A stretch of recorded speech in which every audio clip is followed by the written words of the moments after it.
It's time to remember that. With Kyle Sandell. Presented by Matt Larson, Farm Bureau agent located downtown Midland. Look, I know it's only June and we still have several weeks away from the MLB trade deadline, but the Tigers, being in first place in the American League, a large lead in the AL Central, have to start thinking about the potential needs and the angle they're going to take at this year's trade deadline. Now, the obvious one is a bullpen arm, right? Specifically a left-handed bullpen arm. They have Tommy Kahnle, Will Vest. Those guys have been phenomenal out of the pen. But all their other guys that stepped up last year at the end of the season have taken a step back this year, and they really don't have that guy that they trust out of the pen as a lefty. For sure a big need, but to me the big need at the deadline for Detroit is at shortstop. Javi Baez has been a great story this season, and he has resurged into a playable player, whether that's at shortstop, third base, or center field. But ever since that big game he had against Boston with the 2 homers and the walk-off, the offensive numbers have started to return to 2024 and 2023 Javi Baez. No more Javier Baez. Trey Sweeney's cool and everything, but we all know he's not the long-term shortstop for the Tigers. They have those guys in the minor leagues right now with Kevin McGonigal and Bryce Rayner. So at the deadline, if you can add a right-handed shortstop that can help improve this offense before Javi Baez really starts to plummet, it can change the potential ceiling of this team. Remember that. Presented by Matt Larson, Farm Bureau agent located downtown Midland. Midland Eye Care wants you to know the pervasive use of technology can lead to digital eye strain, burning or tired eyes, headaches, fatigue, loss of focus, blurred or double vision. Overexposure light from electronic devices may also increase the likelihood of developing serious eye conditions such as age-related macular degeneration. To give your eyes a rest, remember 20-20-20. Every 20 minutes, take a 20-second break and look at something 20 feet away. This message brought to you by Midland Eye Care, your vision source on Eastman Road in Midland, on Cedar and Gladwin, and now on East Washington in Freeland. Something happens when we can't be our true selves. You can hear it in our laughs. There's the half-hearted chuckle. The courtesy conference caller. Yeah, great. And of course, the I'm only laughing because I'm dating your daughter. Oh, that's so true. If you want to laugh for real, try having some Miller Lite with some friends. It works. It's Miller time. Celebrate responsibly. 2021 Miller Brewing Company, Milwaukee, Wisconsin beer. I'm Ben Bosscher, and here's what I think. I think replay should be taken out of basketball entirely. I think 2 super conferences would fix college football. I think the best football, basketball, and baseball players of all time are currently playing. I think the day the Lions win the Super Bowl is going to be the greatest day of my life. I think Monty Williams sabotaged the Pistons on purpose, and you can't convince me otherwise. I think Jim Harbaugh is one of the best coaches of all time, but most definitely cheated, got caught, and ran away. And I think you should tune into the Ben Bosscher Show, fueled by Forward Energy, weekdays 9 to noon on 100.9 The Mitt if you agree with anything I just said. From the Blazy Electric Studios, this is Sports Radio 100.9 The Mitt, WLUN, Pinconning, Bay City, Saginaw, Midland. Michigan sports aren't just a game, they're a way of life. And now we've got a show dedicated to die-hard sports fans like you. Hosted by a guy who's borderline obsessed with the wins and losses of all your favorite teams. He's crazy. Every weekday morning from 9 to noon, Ben Bosscher brings you the talk that matters. The teams, the stories, and the players you care about most. This is the Ben Bosscher Show. Appointment radio across the state. Remember that.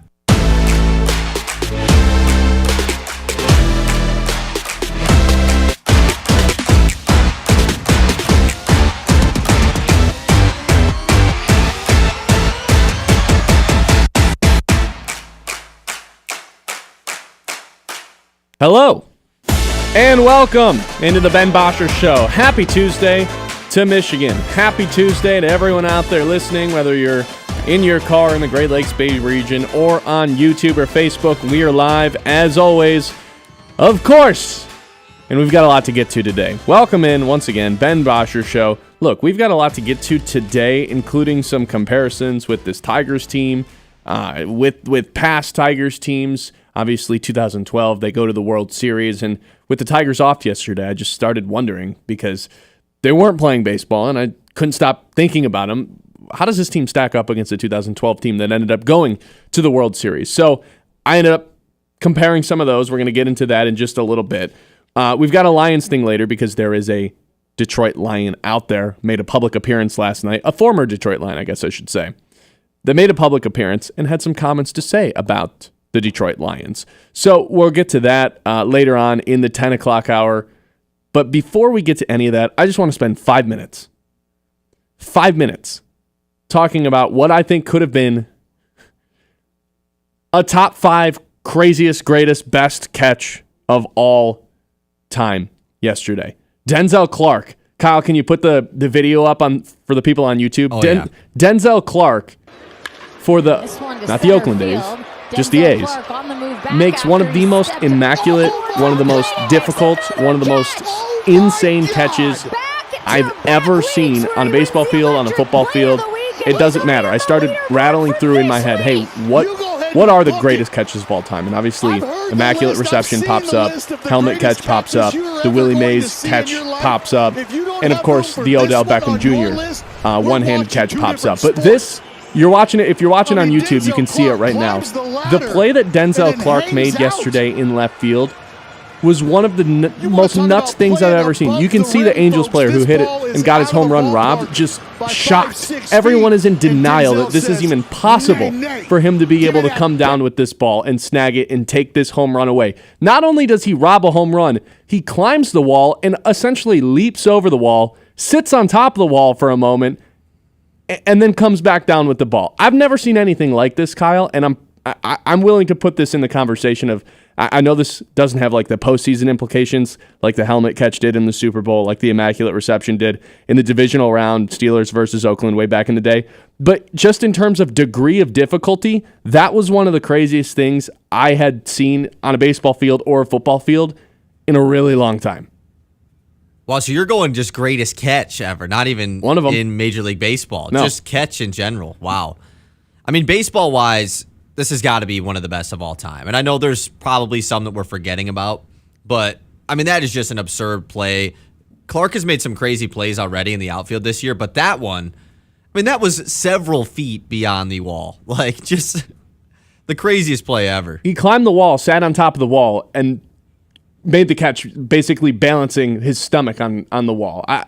I've never seen anything like that. I am always going to be biased and say that Odell catch for the touchdown with the two fingers, basically. Yeah, that's the best ever. I think that's the best catch ever. This is not that far behind that, though. Just in terms of degree of difficulty, climbing that wall and then hanging up there for a second, I just felt like we had to get that out there for the first couple minutes of the show because I had never seen anything like that, and I wanted to share that with everyone. All right, so now that that's out of the way, I've been thinking about this Tigers team a lot, of course, and the days that they're not playing, I mean, you look forward to them in some degree. It's like, hey, an off day. Don't have to schedule my day around the Tigers. But then they don't play, and you're like, what on earth do I do today? So yesterday I started thinking about how does this Tigers team stack up against the team in 2012 that ended up going to the World Series and obviously getting swept by that Giants team. So I actually went position by position, pitcher by pitcher, manager by manager, and started awarding points to who had the better spot. And I'll start in center field with Parker Meadows versus Austin Jackson. I'm one of the biggest Parker Meadows fans you'll find. I think he's a Gold Glove caliber outfielder, and once he kind of figures it out on offense and starts playing half as good as he did in the second half of last season, this is an all-star caliber player. He's not going to be on the all-star team this year, but he's no Austin Jackson. Austin Jackson in 2012 at 856 OPS, a 5.5 WAR, which was one of the highest on the team last year in 2012, led the MLB, led Major League Baseball, with 10 triples. So I gave the point to Austin Jackson and the 2012 team. 2025 right field, I put Wenzel Perez here. I held Kerry Carpenter off for the DH spot. And I gave him the point over Brennan Bosch, who had some moments with the Tigers, but not so much in 2012. Left field, Riley Green versus Andy Dirks. And Dirks actually deserves a little bit of credit here. 857 OPS and a 322 average in 2012. But Riley Green's going to get the point here, on pace to make his second consecutive All-Star game. First base, this is a little closer than people realize. Maybe not. I still went with Prince Fielder here. 30 home runs on the season. Torkelson right now is pacing for 37 home runs. So a lot more power in Torkelson's bat. But the thing that people forget about Prince Fielder is he also was a 313 hitter in 2012. So a 313 average, just hit for on base as well. So I went with Fielder there. Second base, I went Gleyber Torres over Omar Infante. Third base, I put Colt Keith / Vierling. I don't really know what they're going to end up doing with that position. But those are the two likely options. But It doesn't matter. It doesn't matter. Miguel Cabrera, Triple Crown year. May as well give the 2012 Tigers 2 points for that. Shortstop, Baez and Sweeney versus Johnny Peralta. Ironically, both teams just a glaring hole, both defensively and on offense. I ended up going with Peralta. Dingler versus Avila. Avila had some great years. The best years were definitely not 2012, and the way that Dingler's playing right now with a near 300 average and just seems to come through time and time again when the Tigers need him the most. I went with Dingler there. As for the pitchers, Skubal versus Verlander is going to be a debate that we can have for the next decade. I truly, from the bottom of my heart, believe Skubal's on par, if not better, than Justin Verlander. And, in terms of the bulk innings and the total numbers of strikeouts and innings pitched, it's always going to lean Justin Verlander. But this is also a different era of baseball where you're not going to throw your starter out there for 100 pitches more than once every few starts. That's just not how managers like to use their arms anymore. But I think the best example of why I'm picking Skubal over this, and I'm not just living in the moment, is Justin Verlander, a 3.98 strikeouts per walks. So 4. For every 4 strikeouts, he had a walk. Skubal, 15. 15. I was just waiting for the absurd number. It's ridiculous. It's the best in a quarter of a century. 15 strikeouts for every 1 walk. He just doesn't put people on base for free. This was a nuts Verlander year, though. He didn't win the Cy Young this year, but some of his numbers were pretty absurd in this season. 2012, Scherzer versus Flaherty. I ended up going with Scherzer. Not too much of a debate there. Fister over Olsen. Doug Fister over Reese Olsen, although a little bit closer than people realize. I went with Porcello over Mize as well, even though Mize had that fantastic start to 2025. Kind of dipped off here the last couple of starts. I went with Valverde over Vest, but Canely over Benoit.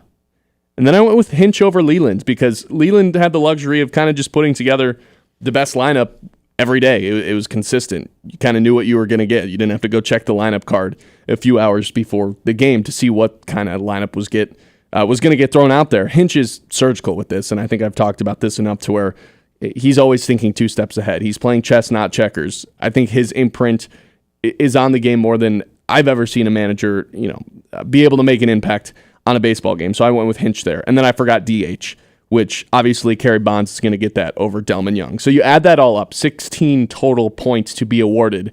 And Kyle, I don't know if you were keeping track, but we have an 8-8 split. Wow.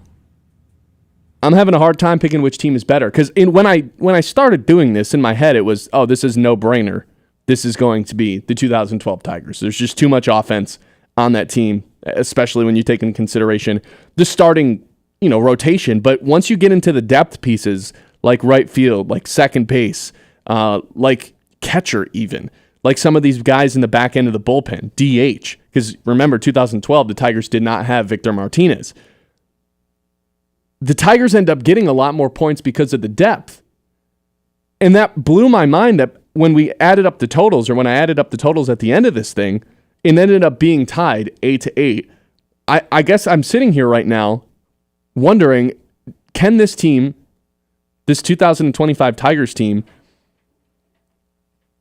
what do they have to do to surpass this 12 team? And I mean, the obvious answer is win the World Series.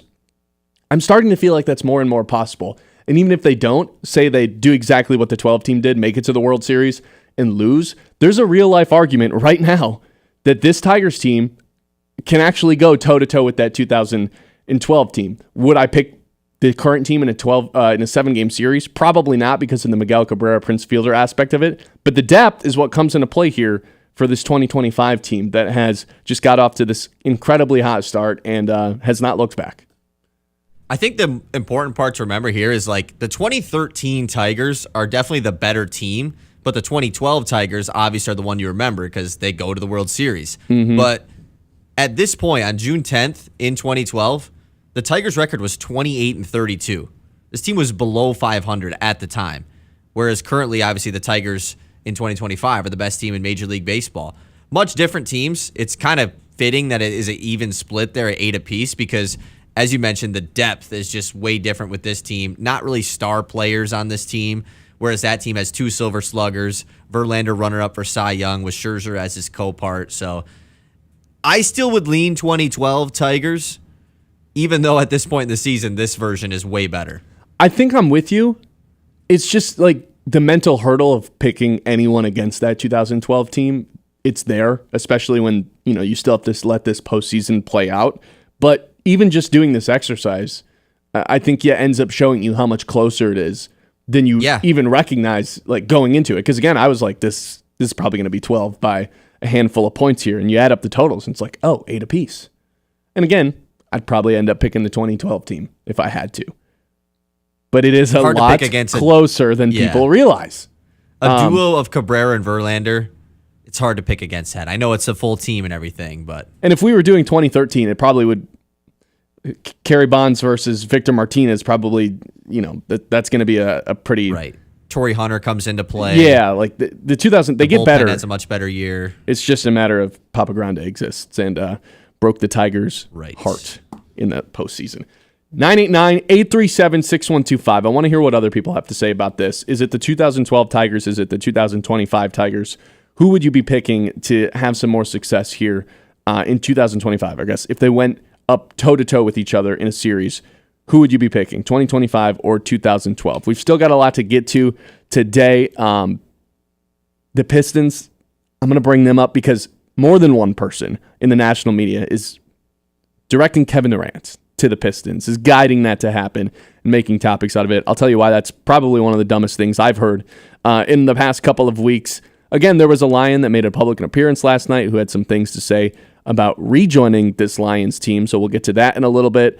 I am really excited for this show. So I hope you guys are too. If you're watching on YouTube, please go hit that like button, hit us, the subscribe button. We've got 92 of those things right now. I'd love to get that to 100 by the end of the week, so go ahead, tell a friend about it. It'd mean the world to us here. If you're listening in the Great Lakes Bay region, 989-837-6125. That's how you get a hold of us for the Mitt messages. A lot of fun to be had today. I'm excited. You excited, Kyle? Let's do it. All right. 989-837-6125. Stick with us. It's the Ben Bosscher Show right here on 100.9 The Mitt. The Ben Bosscher Show, powered by the Forward Corporation on 100.9 The Mitt. Experience world-class golf and family fun at the Dow Championship. Returning to Midland Country Club June 23rd to the 29th. Come and see top LPGA professionals compete in the only team-based event on the tour. Explore interactive fan experiences, family-friendly activities, and delicious local food vendors. Plus, veterans and children under 17 get in free. Don't miss out. Visit DowChampionship.com today for more information. Hey Midland, join the Silver Sneakers and Renew Active programs at the Midland Community Center, where fitness for seniors is fun and free. With Silver Sneakers and Renew Active, seniors 65 and older enjoy access to Greater Midland Community Center, North Family Center, and Coleman Family Center, all at no extra cost with eligible Medicare Advantage plans. Dive into all group fitness classes, exclusive Silver Sneakers classes, and our Greater Midland Walking Club. Get moving with Silver Sneakers and Renew Active at the Midland Community Center. Another episode takes over Dow Diamond. Star Wars Night with the Great Lakes Loons returns Saturday, June 14th. Immerse yourself in the echoes of the Empire saga throughout the game, culminating with an epic fireworks loontacular presented by Farm Bureau Insurance. Tickets are selling fast. Visit loons.com before they're gone. Thank the maker. This isn't just baseball. This is the Great Lakes Loons, everyone's hometown team. At the Great Lakes Loons, our commitment to community goes beyond the ballpark. Through the Volunteer program, Loon staff and even players roll up their sleeves to serve the Great Lakes Bay region. From packing food boxes to reading in classrooms and even cleaning up local camps and parks, it's hands-on work that helps build a stronger, more connected community. Volunteer isn't just what we do, it's who we are. Because being part of this region means showing up when it counts. The Great Lakes Loons, serving the Great Lakes Bay region since 2007. Scrolling? Make it count. Want local sports content that actually matters? Yeah. 100.9 The Mitt is loaded with local highlights, viral plays, breaking sports news, and takes you can't get enough of. It's hot! Follow us on Facebook, Instagram, TikTok, and YouTube today. and you'll never be out of the loop on the Lions, Tigers, Pistons, Red Wings, Michigan, Michigan State, and even the biggest stories in high school sports in the Great Lakes Bay region. 100.9 The Mitt, Mid-Michigan's sports leader. Here are 5 good reasons for high school multi-sport participation. Fewer overuse injuries, less opportunity for emotional burnout, exposure to different kids and coaches, exposure to different roles, and learning to compete better. Being a multi-sport participant can help a kid become a more well-rounded person. Multi-sport participation is cross-training for life. Learn more at the MHSAA website. A message from the Michigan High School Athletic Association promoting the value and values of educational athletics. The Ben Bosscher Show, powered by the Forward Corporation on 100.9 The Mitt. It is officially golf season. My boss just told me I need to stop golfing because he saw our golf scores from last week. Hey, I'm determined to get better. And if you're like me, you're looking for new places to golf and new places to play. Golfers, look no further. Apple Mountain in Freeland, where every round comes with a side of scenic perfection. Championship-level golf courses, beautifully maintained, and just the right mix of challenge and fun. I promise I don't need any more challenge than I give myself when I'm on the course. And when you've wrapped up 18, head to the Apple Mountain Restaurant, the perfect place for casual elegance and spectacular views. Whether you're playing for score or just soaking up the atmosphere, Apple Mountain is your place to unwind, recharge, and enjoy the game. Apple Mountain in Freeland, minutes away but miles from ordinary. What's the consensus on this 2012 versus 2025 Tigers team? I'd like to hear from the people, 989-837-6125. You can leave a comment in the YouTube chat as well. But I think I'm still picking this 2012 team. I'm leaning towards that. I'm kind of blown away at how close this ended up being. And that's just one way to look at it when you go up and give a point for each position. The other way to look at it would be, hey, what is their record through this point in the season? And what did you say the 2012 team's record was? 28-32, below 500. How's that even possible with how talented they were? Yeah, I mean, it's a Tigers team that only won 88 games eventually that ended up going to the World Series. So just had a big second half, just like last year's Tigers team. And I can guarantee this team's going to win more than 88 games. You know how much they're on pace to win right now? Like 107 or something? 103. Yeah. I don't know if the expectation should be, hey, like they have to win 100 games here, because I think we've seen enough time in the past decade alone. 100 wins doesn't really mean that much. Once you get to the postseason, everybody's record resets, and a lot of those 100-win teams end up getting bounced pretty early in the playoffs. So whether or not they win 100 games, I don't think should determine what you think of them going into the postseason. But it's this depth, it's the timeliness, it's the way that they play, the hustle, the heart, which sounds like cheesy things to bring up. But you watch other teams, like I brought up the Red Sox thing yesterday with Devers, how he just kind of gave up on getting to first base. You never see that type of stuff with the Tigers. You hit into an infield single or something that should be a routine infield single, they will make the infielders of the opposing team really have to sweat this thing out by pushing themselves and getting to first base, and nobody goes from first to third the way that the Tigers do. Number one in the league at that. They make up for the lack of like total stolen bases. They're almost dead last in that department. They actually might be dead last. But they're so aggressive on the base paths that they end up making up for that in the long run here. And that's just one of the other reasons that, you know, this team has racked up so many wins here in the first half of the season. To me, it truly is incredible what this team has accomplished, because I think they are a little bit undermanned when you look at the rest of the league. Like you brought up pre-show, remember that Texas team from a few years ago that went to the World Series that had, 7 All-Stars? Yeah, they had like 6 starters in the All-Star game, all offensive starters. It's kind of feeling like the Tigers are going to be lucky to have 3. Like total, let alone starters. ESPN put out their projected All-Star starters, and it was Gleyber Torres and Tarek Skubal, only starters. And then Riley Green was the third guy as a reserve. No Riley Green. It's the best team in baseball. No Kerry Carpenter. No Spencer Torkelson. Yet everyone is collectively putting in enough to where they're picking up wins, and they trust each other and pick each other up in moments. There's not a single person on this team who's not contributing, or at least hasn't contributed in a positive way at some point throughout this season. And obviously that has led to the first place record. The best record in baseball. Yeah, go ahead. About your point system for each team. Mm-hmm. Jim Leland over A.J. Hinch kind of got just blown over. I don't know if it's that much of a debate for me. Really? You think so? Leland's passionate. I mean, He AJ came out Hinch and argued. In talks for best manager in baseball right now. I know Leland was as well during that stretch, but I had Hinch over Leland. Oh, I thought you had Leland over Hinch. No. I had Hinch over my Leland. bad. If I wouldn't have had that, it would have been 8-7 in favor of the 2012 Tigers. But I think Hinch gives this team a little bit of an edge because, like I said, I don't totally think agree. I've ever seen a manager have an impact and leave his fingerprints on a game the way that AJ Hinch does routinely through a series. 1000% agree. Yeah. Good. Glad we're on the same page there because I was expecting a little bit of pushback on that. 989-837-6125. Here's Kyle with the news. The Mitt's Morning Catch. All right, let's hop into today's news. Starting off, last night, Stanley Cup Finals, Game 3. Disappointment, man, after what we had in Games 1 and 2, OT, double OT. Panthers win 6-1 to go up 2-1 in the series. Yeah, that was a little scary for anyone with Oilers futures. It's not like they looked like they didn't belong, but the Panthers definitely looked like the better team yesterday, even though the first two games, obviously, it seems neck and neck, like those teams were dead even. Obviously, 2 overtimes the first 2 games. And the Panthers just came out swinging yesterday, and it didn't feel like the Oilers had an answer. And then you had McDavid go to the tunnel, and it was like, oh my God, is he not coming back? And then he does come back, but still, a punch in the mouth to the Oilers yesterday in Game 3. And worth noting, lock of the day. Connor McDavid did not score. We are ice cold in the lock of the days. So are you like locked into picking that for Game 4, or are you done now? No, I'll do it again. I'll do it again. Because if I don't do Connor McDavid lock of the day for Game 4, he will score. I'd rather go down the way.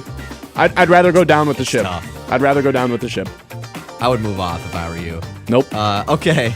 Tigers-Orioles start a 3-game set tonight, 6:35 first pitch. Sawyer Gibson-Long back on the mound for the Tigers for his second start of the season, going up against Cade Povich, a lefty for the Orioles. Yeah. The thing with Sawyer Gibson-Long that I like is the 4 different variations of the fastball. I think that's like an interesting note going into the game. He's got the sinker, he's got the 4-seam that kind of rises, and then he's got that cutter too. The thing I'm watching for right now, I'm reading a book, trying to learn a little bit more about baseball, understand it a little bit better. Really? So when he throws all those pitches and the changeup too, where's his arm angle? That's what I'll be taking notes on for myself tonight. Yeah, hopefully they can. Orioles been a struggling team this season, so hopefully it can be another nice series for Detroit. We got some more MLB news. We talked about him yesterday, actually, on the show. Roman Anthony called up yesterday, top prospect in all of baseball for the Boston Red Sox. Went 0-4 in his debut, but and had an egregious error in right field. Yes, egregious, just ball right between the legs, routine. I don't even know what to call that. I guess a fielding error, but it's not like he located the ball trying to track it. No, it's just a grounder out to right. Just went right underneath his glove. Right between the legs. Tough. We got a bunch of NFL teams starting mandatory minicamp today, and Lions are not one of them. But we have some contract disputes going on with a couple stars across the league. Both Trey Hendrickson, who we've talked about a ton on this show, mainly Ben, and TJ Watt are holding out due to wanting new contracts. And just coming in right now, Terry McLaurin joining that group of guys that are sitting out of minicamp due to contract dispute. So the reason that the Lions aren't doing minicamp is because they're going to end up starting their training camp a few weeks early because they have that Hall of Fame game. So they ended up canceling mandatory minicamp. But yeah, like you said, Terry McLaurin, TJ Watt. I don't really care about the Terry McLaurin as much as I do the TJ Watt and Trey Hendrickson thing. Trey Hendrickson thing is just a saga that doesn't seem like it's ending. He's going to get traded eventually because I don't think he's ever going to put a Bengals jersey on again. The TJ Watt thing is interesting because this is a race with the Lions. The Lions and the Steelers are in a race to who can sign their edge rusher first, because whoever fails to get the contract first, the other person is going to end up making more money. I think I've made this clear. If I'm the Lions, I am giving Aiden Hutchinson a contract extension tomorrow, as soon as possible. Do it before the Steelers give TJ Watt theirs. Otherwise, you're probably going to have to pay Hutchinson even more than whatever TJ Watt gets. Be the first one in the market. They did it with Amon-Ra before they made him the highest paid receiver in the NFL, and then Justin Jefferson and Jamar Chase have since passed that. They did it with Penei Sewell. They did it with Jared Goff. Now Jared Goff's like the 8th highest paid quarterback in the league. You got to do it with Hutchinson. I don't know what the holdup is. Those guys weren't coming off of broken legs. I believe that's probably whatever. He's 23. He'll be fine. All right, moving on. NBA news. Jay Wright reportedly not in the mix for the New York Knicks' vacant head coaching job. There's a lot of speculation that he would rejoin the Villanova crew there, but it will not be happening, it sounds like. Is he from New York, Jay Wright? Is he a New York guy? Don't know. Okay. But he's been a part of the college basketball broadcast crew on CBS the last couple years, so I think he's just done coaching. All right, last thing. Cavs point guard Darius Garland to miss 4 to 5 months because of toe surgery, potentially impacting the Cavs' offseason plans as he was maybe a rumored trade guy. You can't trade him now, right? Nobody would want him now. Now he's probably going to miss the beginning of the year. He definitely is going to miss the beginning of the year, so tough for the Cavs. He's always banged up, man. Broken jaw, broken eye socket or whatever that thing was. Mm-hmm. This was on his toes? Yeah, interesting. Bad deal. 989-837-6125. Look, we've had two different people in the last 24 hours in the national media throw Kevin Durant to the Pistons as an idea. I'll tell you why that is by far the stupidest thing the Pistons could possibly do next year on the Ben Bosscher Show, 100.9 The Mitt. The Ben Bosscher Show, powered by the Forward Corporation on 100.9 The Mitt. Last week, the Loons were out in South Bend, Indiana, to take on the Cubs for a 6-game series. One of those games, they'd make Loons history. A combined no-hitter, a 7-inning contest, which Great Lakes would win 3-0, and they'd throw a no-hitter. Eric Swan, 6 innings. Roque Gutierrez, the final 3 outs. The second Loons no-hitter in franchise history. He comes still. Payoff pitch. Called a third strike. On the outside edge, Great Lakes, a no-hitter. Eric Swan, 6 innings. Roque Gutierrez, the final 3 outs. And Great Lakes in celebration mode. First no-hitter as a club since 2021. And they do it on the road here in South Bend. Loons start a 12-game homestand Tuesday at 7:05. Looking for the perfect golf getaway? Tee up at Sandy Ridge Golf Course, Midland's hidden gem. Whether you're a scratch golfer or just out for fun, Sandy Ridge offers a beautifully maintained 18-hole course, friendly staff, and unbeatable rates, plus a brand new clubhouse. Book your tee time today at sandyridgegolfcourse.com or call 989-631-6010. Sandy Ridge Golf Course, where great golf meets pure Michigan beauty. For 100 years, Forward Energy has been more than just a home heat and fuel provider. We've been a part of your community, and you've been a part of our family through every storm, every season, and every moment. We've been right here, keeping you warm and safe. As your hometown energy provider, we deliver more than just propane. We deliver peace of mind with reliable service, quality you can count on, and a commitment to always being there when you need us most. Forward Energy, 100 years strong, fueled by family, powered by community. At Aird & Garcia Insurance Group, they understand not everyone's insurance needs are the same. That's why they're dedicated to working with our clients to provide an insurance plan that's specific to you. Whether you need life, home, auto, business, and farm, with their team's extensive knowledge and over 100 years combined experience, you can guarantee they work hard to put you in the best insurance position. The experience matters. Aird & Garcia Insurance Group, Farm Bureau Insurance. This summer, the fun is back and it's bigger than ever. The Moody Foundation invites you to Bouncin' Bites, a free, family-friendly event series happening every month in Midland. We're talking about bounce houses, food trucks, live music, and good vibes, all for a great cause. Every dollar we raise helps local kids afford sports, music, art, and more. Join us all summer long. Check out the full schedule at bouncinbites.com. The word bounce, the letter N, the word bites.com. The Moody Foundation, building community one bounce at a time. Step right up to Lucky Hot Dog Night with the Great Lakes Loons, Thursday, June 19th. Feeling lucky? Golden tickets will be hidden in the wrappers of our hot dogs throughout the game. It's Thirsty Thursday, presented by J.P. O'Sullivan Distributing, with half-off beer all night. And we'll have a post-game fireworks loontacular presented by Farm Bureau Insurance. This isn't just baseball. This is the Great Lakes Loons, everyone's hometown team. Local sports don't stop when the game ends, and neither do we. 100.9 The Mitt is your digital home for the latest news across the state of Michigan. From high school to college and the pros, it's all on our socials. Follow us on Facebook, Instagram, TikTok, and YouTube. Just search 100.9 The Mitt and join the squad. Stay locked in on the latest stats and stories with exclusive video takes from local talent. Sports Radio 100.9 The Mitt. The Ben Bosscher Show, powered by the Forward Corporation on 100.9 The Mitt. Welcome back in. Ben Bosscher Show, live on YouTube, live on Facebook. Please go ahead and give us that like button, that big thumbs up, and go ahead and subscribe to. That would go a long way, and we'd appreciate it here at 100.9 The Mitt. If you're listening in your car here in the Great Lakes Bay region, good morning. Good morning. So, here in the last 24 hours or so, and I've tried avoiding doing this, but it seems unavoidable at this point, because we've had not one, but two people in the national media start throwing around Kevin Durant's name and tying it to the Detroit Pistons. Stephen A. Smith said yesterday he listed Detroit as the fourth best destination for Kevin Durant because he is going to get traded this offseason.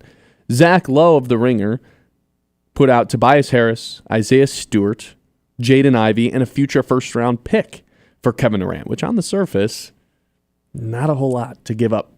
But then you start realizing stuff. Kevin Durant's an expiring contract, right? He's only got one more year left, and then he's an unrestricted free agent. So you're potentially buying a rental here if you trade for Kevin Durant.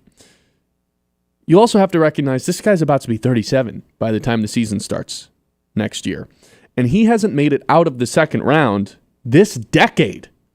Second round exit to Milwaukee, swept by Boston, second round loss to Denver, swept by Minnesota, missed the playoffs entirely last season. Oh, also he ruins the culture of every single team that he's joined here, including Golden State. On the way out of OKC, didn't really leave that on a high note either. Completely wrecked the Nets franchise. They're still suffering from it from this day. And now this Suns team is going to have to blow everything up. I would like to keep Kevin Durant as far away from the Pistons as humanly possible. And that's not even getting into all the reasons that are, hey, don't trade future firsts. It's not the way to do it in today's NBA. You just got your first-round picks back. You don't have a first-round pick this year. You just got the rights to all your first-round picks back. Why would you go ahead and get rid of them in the future when, look at the two teams that are in the finals right now. None of them were out there spending first-round picks to acquire stars, especially aging veterans. What you need in today's NBA is youth, is depth, homegrown talent. You need to do it all, the old school way, the right way. I guess it's not the right way or wrong way, but this is the right way nowadays of doing it from within and building something that's sustainable.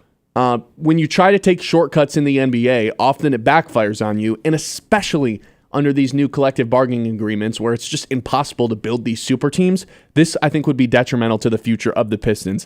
I would like to at least see what Cade and Ivy look like together because we didn't really get a full taste of what that can be. I don't know if that's a backcourt that can win an NBA championship, but you have to at least go out and roll the dice with it and see what you have before you decide, we're all set on Jaden Ivey. Let's go try to bring in a 37-year-old who's notoriously known for wrecking NBA franchises.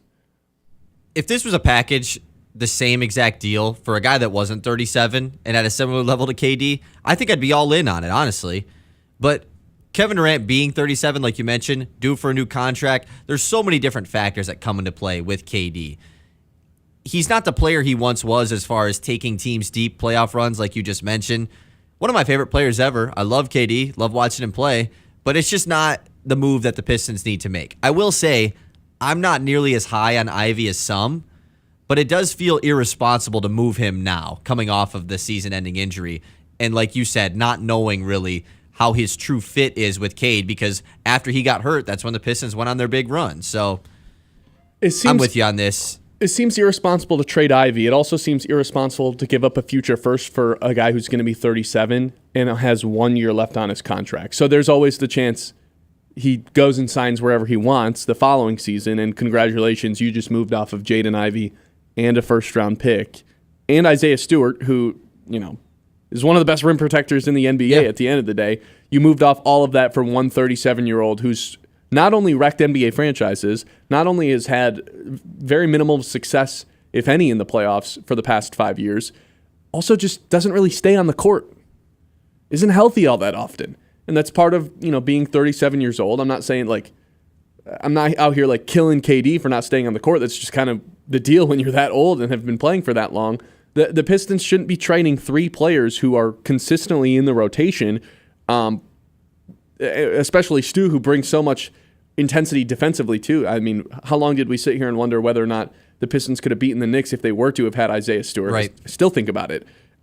If the Pistons were to have just add Kevin Durant and get rid of Tobias Harris, Isaiah Stewart, Jaden Ivey, I honestly think that makes them a worse team. Am I crazy for saying that? Because you look at what look at what the Pistons accomplished last year. So take Ivey out of this fake trade, remove Stu, remove Tobias Harris. Okay, now I seem stupid You're for doing that. replacing it with Kevin Durant. Yeah, I mean that's a pretty large upgrade. But okay, let me put it this way: if the Pistons have Isaiah Stewart, you kind of think they win that series against the Knicks, right? They have a better chance. I don't know if they actually win. Cat certainly isn't having the type of games that he was having. I'll say that. Right. You add Kevin Durant to that situation, take away Tobias Harris.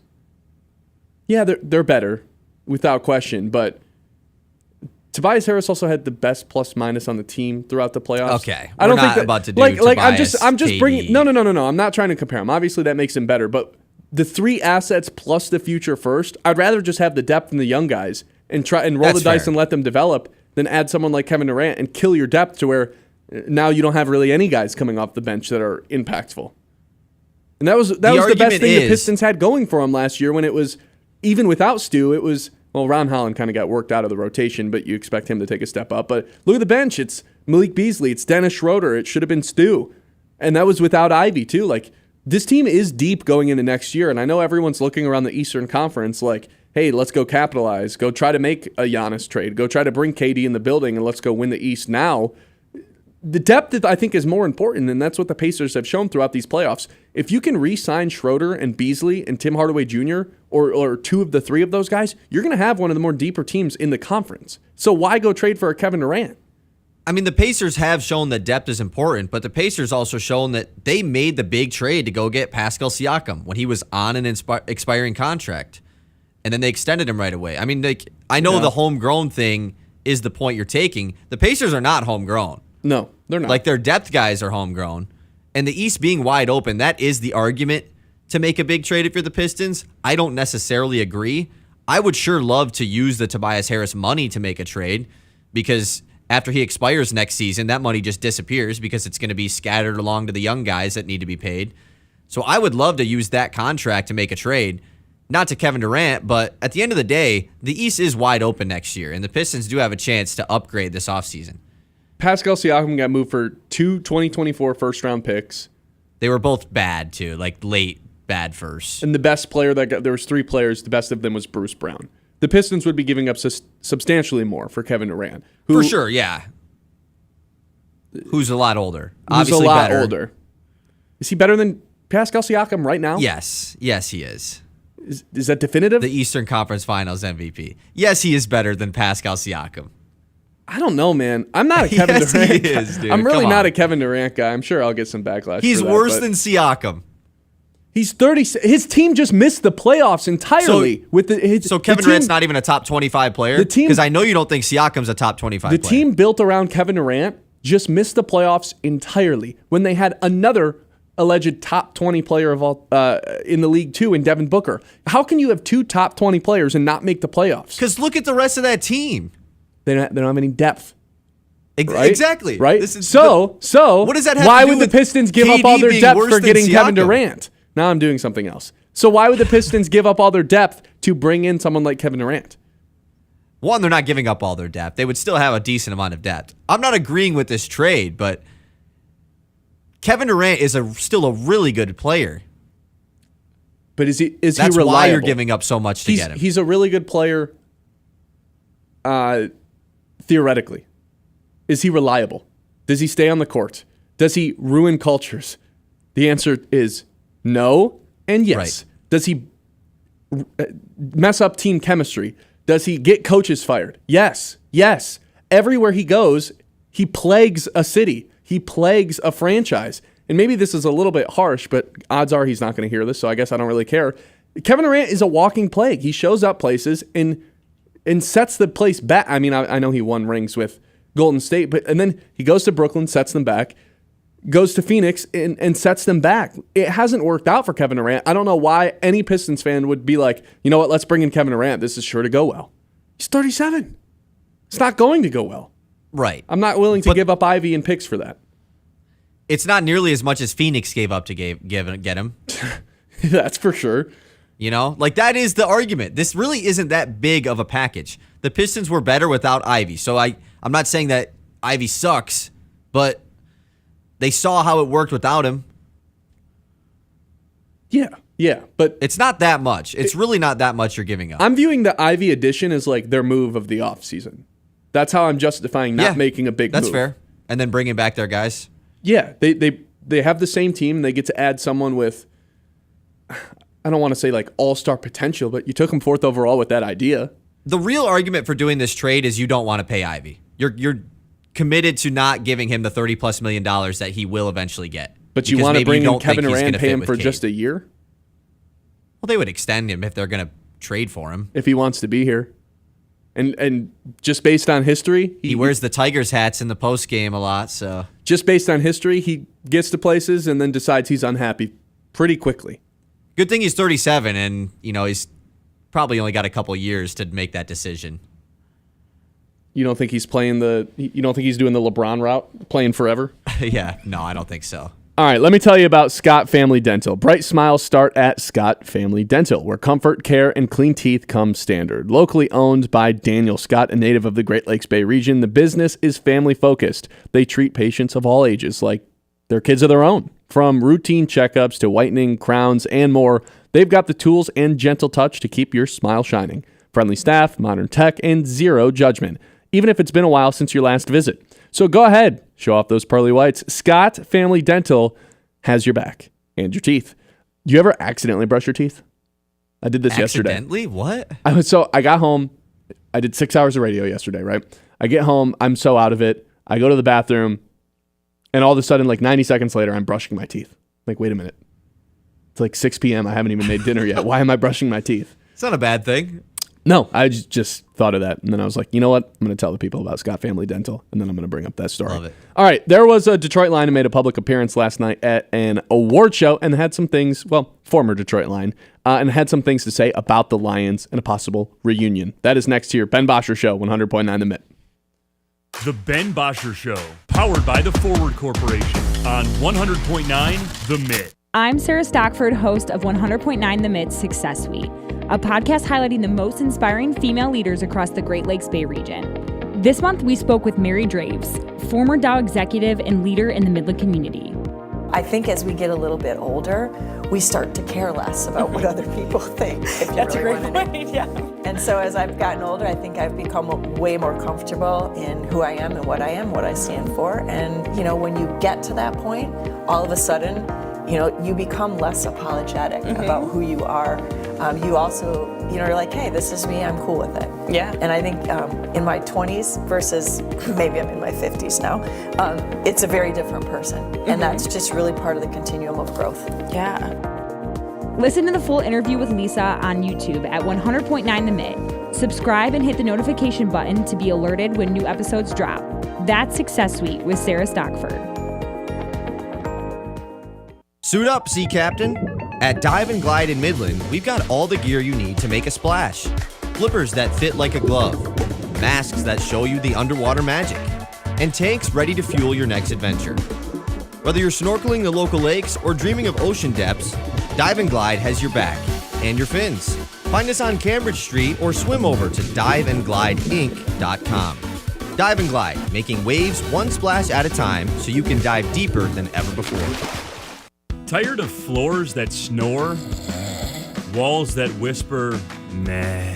Premier Tile in Midland is here to spice things up one tile at a time. They've got backsplash that'll make your pasta jealous. What? Shower walls that'll actually sing in the morning. And floors so fabulous, you'll consider eating dinner off them. Stylish, affordable, slightly obsessed with grout. Visit Premier Tile, located between Stark and Sturgeon, right off US 10. or at PremierTilestone.com. The Michigan Baseball Foundation is more than just baseball. It's a driver of economic growth and community. Operating one of the nation's top minor league stadiums, MBF supports job creation and regional development. Through creative partnerships and charitable giving, MBF has helped bring projects like Dow Diamond, the East End development, Fairfield Inn and Suites, the Plaza, and the Dow Bay Area Family YMCA to life, generating over $23 million annually in economic impact. Every Great Lakes Loons ticket supports these efforts. Learn more at MichiganBaseballFoundation.org. Another episode takes over Dow Diamond. Star Wars Night with the Great Lakes Loons returns Saturday, June 14th. Immerse yourself in the echoes of the Empire saga throughout the game, culminating with an epic fireworks Loontacular presented by Farm Bureau Insurance. Tickets are selling fast. Visit loons.com before they're gone. Thank the maker. This isn't just baseball. This is the Great Lakes Loons, everyone's hometown team. I'm Ben Bosscher, and here's what I think. I think replay should be taken out of basketball entirely. I think 2 super conferences would fix college football. I think the best football, basketball, and baseball players of all time are currently playing. I think the day the Lions win the Super Bowl is going to be the greatest day of my life. I think Monty Williams sabotaged the Pistons on purpose, and you can't convince me otherwise. I think Jim Harbaugh is one of the best coaches of all time, but most definitely cheated, got caught, and ran away. And I think you should tune into the Ben Bosscher Show, fueled by Forward Energy, weekdays 9 to noon on 100.9 The Mitt if you agree with anything I just said. You want sports takes? You want local voices that own the mic? Yeah. We've got them on Sports Radio 100.9 The Mitt. It kicks off at 6 a.m. with Anthony Bellino on Spin on Sports. Rise and shine. From 9 to noon, don't miss Michigan's newest sports show, The Ben Bosscher Show. Hey, remember that. At noon, you get America's smartest sports takes, The Herd with Colin Cowherd. I want Shador to play. And at 3, the one and only Bill Simonson and The Huge Show. This is where real fans stay locked in. 100.9 The Mitt. High school sports don't just happen. There's a ton of work that goes into every single athletic event. And we have our school's athletic director to thank for a lot of it. Thank you. For scheduling officials, so I can always play the game I love. For ordering quality athletic equipment, so I can stay safe on the field. For mentoring my coaches, so they can be the best role models for me. For coordinating transportation, so I can get focused for the big game. For helping us develop character and learn lessons that will benefit us for the rest of our lives. Thank you to our AD for always creating a positive experience for us. We'll never forget it. From all of us at the NIAAA, thank you to every athletic administrator in Michigan for all you do to enrich the lives of your students. It does not go unnoticed. This message presented by the NIAAA, the National Interscholastic Athletic Administrators Association. The Ben Bosscher Show, powered by the Forward Corporation on 100.9 The Mitt. All right, welcome back into the Ben Bosscher Show. We'll go to some comments right here in the YouTube chat. KD is without a doubt better than Pascal Siakam. Don't do this, Ben, says Ian Cook. Yeah, he's probably better than him, but I don't think it's like substantially. I'll just say that. I think it's substantially. You know, you're talking about the Eastern Conference Finals MVP, right? Of course. I don't think Kevin Durant has any of those. I don't think he has any Western the Larry Conference Bird Finals trophy, MVP. You're right. Yeah, That's a good point. I don't think Kevin Durant has any of those. Logan said, I will make sure Kevin Durant sees this. Doubt it. Doubt it, Logan. Eli says, who is the equivalent of the Paul Skeens trade for the Pistons to potentially go trade for to help with them get to the finals? Yeah, if you're all in on that, I mean... I just think you gotta. Sorry, I think you gotta look at baseball and basketball completely differently in terms of like how to navigate your moves. Because with baseball, there's no salary cap. You can go, pay your guys, give up the farm system. The NBA is so restricted in like building a dynasty now, and how much superstar talent you can pay guys with the supermaxes and everything like that. To where you got to be a lot more careful in your long-term plan. Whereas baseball, I think you can be a little bit more reckless because there's no consequences for, like, it's not like you're giving up draft picks. You can give up prospects, but you'll always be able to draft more. It's not like you can just run out of picks the way that the Suns have. You got to be a little bit more diligent in the NBA. So it's a tough comparison, but the Paul Skeens trade in the NBA, I think, would be exactly what the next comment in the YouTube chat says. Yeah. Devin Booker. But based on every report for the last month that the Suns are not trading Booker. Yeah, he's the one that has kind of don't want to say handpicked the new coach, but definitely helped in the process of finding a new coach for the Suns. They're moving on from Kevin Durant and building everything around him. I don't think he's moving anywhere, but hey, let a man dream. Because I do think that happens eventually. He will be on the Pistons by the end of his career. I agree with that. I agree with that completely. One local comment, by the way, because, hey, this is a local sports show after all. Michael Preby says, good luck to the local softball teams competing in the state quarterfinals today, including Michigan Lutheran Seminary. All right, cool.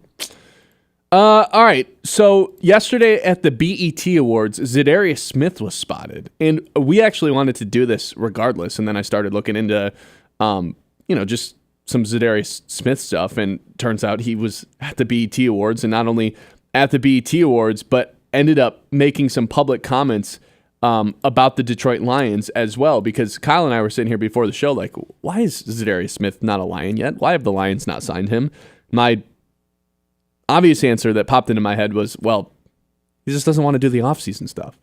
Like, once training camp rolls around, they'll probably end up signing him, because the Lions still do have $15 million in cap space, which is the second most available cap space for 2025, only behind the Patriots. It's next year and the following year, and basically every year after that, where it just gets really difficult to be able to bring in free agents. But right now, they do have the cap space to go sign a guy like Za'Darius Smith, and honestly, overpay him quite a bit too.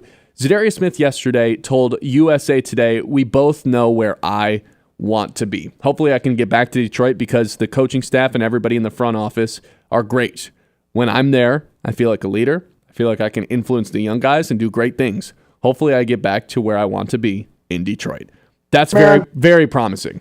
Very promising. After they released him, it didn't really make a ton of sense. It was like, hey, are they really going with Marcus Davenport as the guy to line up across from Aiden Hutchinson? And then they didn't end up taking an edge until the third day of the draft. And it was like, there's still this kind of hole on that roster, even if they weren't to sign Za'Darius Smith, I still like the defensive line depth. I like the guys in the interior. I like the malleability of guys like Josh Pascal and Levi Winzarika. You can play in 2 different positions or 3 different positions across the defensive line, but they are still missing that true edge rusher to go across from Hutchinson.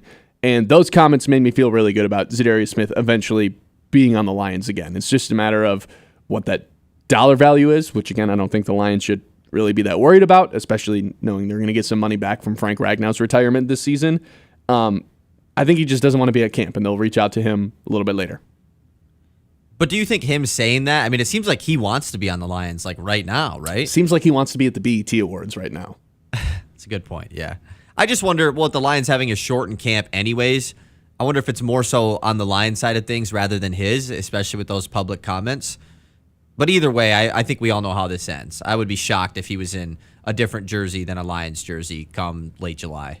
Usually when you have a guy who says, I want to play for this team, and Brad Holmes has said earlier this offseason, while the ball's in his court, we know we've reached out to him. Yeah, I'd be completely shocked if Za'Darius Smith wasn't lining across from Aiden Hutchinson the first snap of the year, honestly.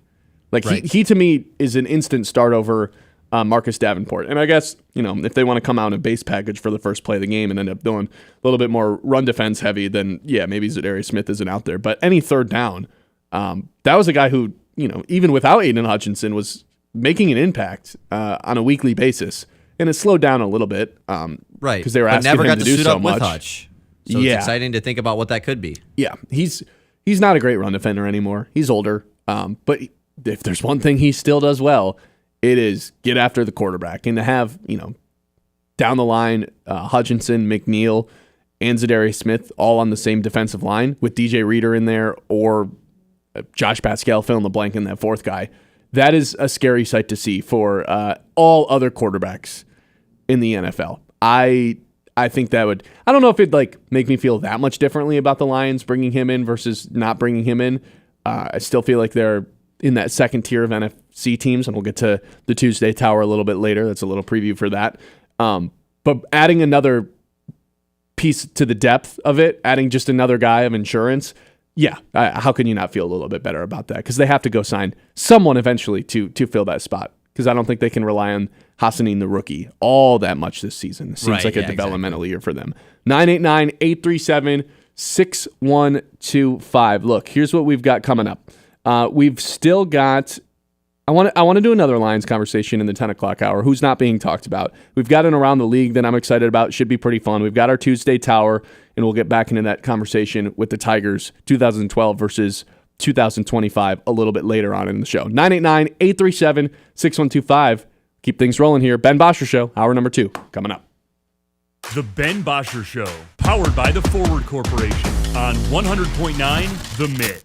Hi, this is Jim Mahoney with Link Technologies. If you are a business or a nonprofit organization wondering how to navigate today's technologies landscape, let Link Technologies' talented staff work with you to develop a technology plan custom to your specific needs. We bring 27 years of experience helping businesses and nonprofit organizations just like yours achieve their technology goals. Contact us today and see how the right balance between cloud and on-premise resources can best work for you.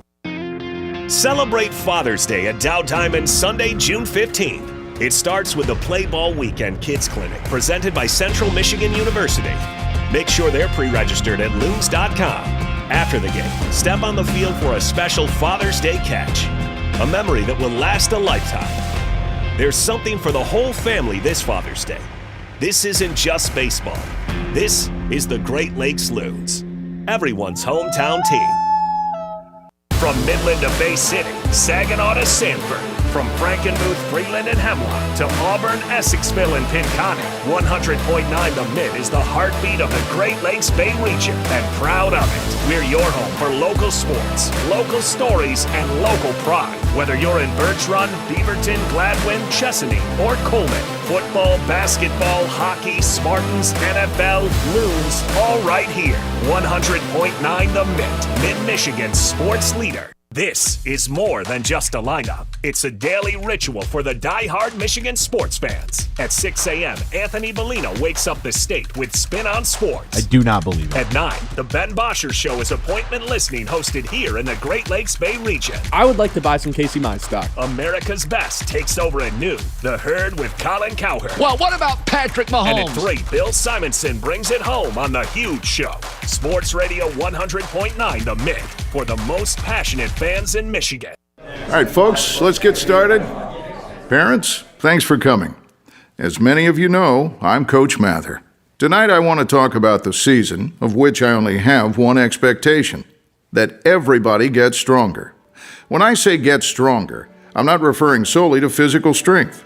Sure, we'll be in the weight room, we'll be running stairs, but we're also going to focus on developing mental toughness and grit, because those are the characteristics that allow us to achieve greatness both on and off the court.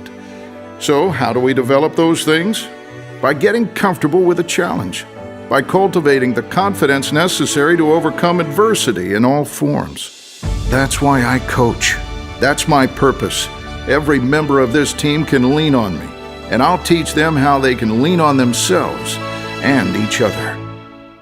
This message presented by the MHSAA and the Michigan Interscholastic Athletic Administrators Association. From the Blazy Electric Studios, this is Sports Radio 100.9 The Mitt, WLUN, Pinconning, Bay City, Saginaw, Midland. Hour number 2, the Ben Bosscher Show, rocking and rolling on a Tuesday right here in the state of Michigan. 989-837-6125. Go to submit messages here. We were just wrapping up a conversation about Za'Darius Smith, how he made some comments yesterday at the BET Awards that he wants to be a Lion. And, well, I guess that's kind of it. Wants to be a Lion. We'll see how that plays out. I'd be shocked if he wasn't a Detroit Lion by the time training camp rolled around. We got Jared from Chelsea chiming in. A lot of people were underwhelmed with Za'Darius Smith's output last year. But imagine the guy with Aiden on the other side and some combo of McNeil, Reeder, Tyleik Williams in the middle. The D-line might overtake the O-line as the strength of the team, especially after Ragnar's retirement. Who was underwhelmed with Za'Darius Smith's output last year? What was the expectation? Yeah, I mean, he mainly was just a third down guy. It's not like anyone expected him to be Hutch, though. Like, right, he was but still maybe getting the best pressures. pass rusher on the, yeah.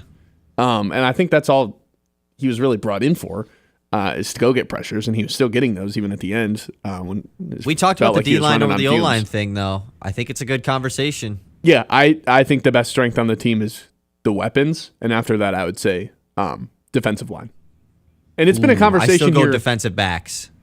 DBs over the defensive line. Yeah. I think the defensive line just has the pedigree. Like 3 straight years of being one of the best defense. Like nobody can run on this team, and there's been 3 years of evidence of that. Not to mention, and they just Hutchinson. added a first-round talent into that group. And Aiden Hutchinson. Like I don't think that can be understated. Aiden Hutchinson is a super duper star in this league. So I think that gives him the edge. Not that Brian Branch isn't, but this is just a more impactful position. If you have a superstar edge, that changes your entire defense. Again, I think it goes pass catchers / weapons on offense, defensive line, offensive line. Now, actually, defensive line, honestly, you're probably right, DBs. So O-line is 4th best group. They just had their second best player retire. Yeah. No, I know. It's just weird to think about. This was like probably the best unit on the team for a while. For the last 3 years, yeah. But that's what happens when you lose an all-pro center. There's no way around that. Matthew Osterman says, hi, good morning from St. Clair Shores, Michigan. Hello. Please subscribe on YouTube. Thank you very much. Okay.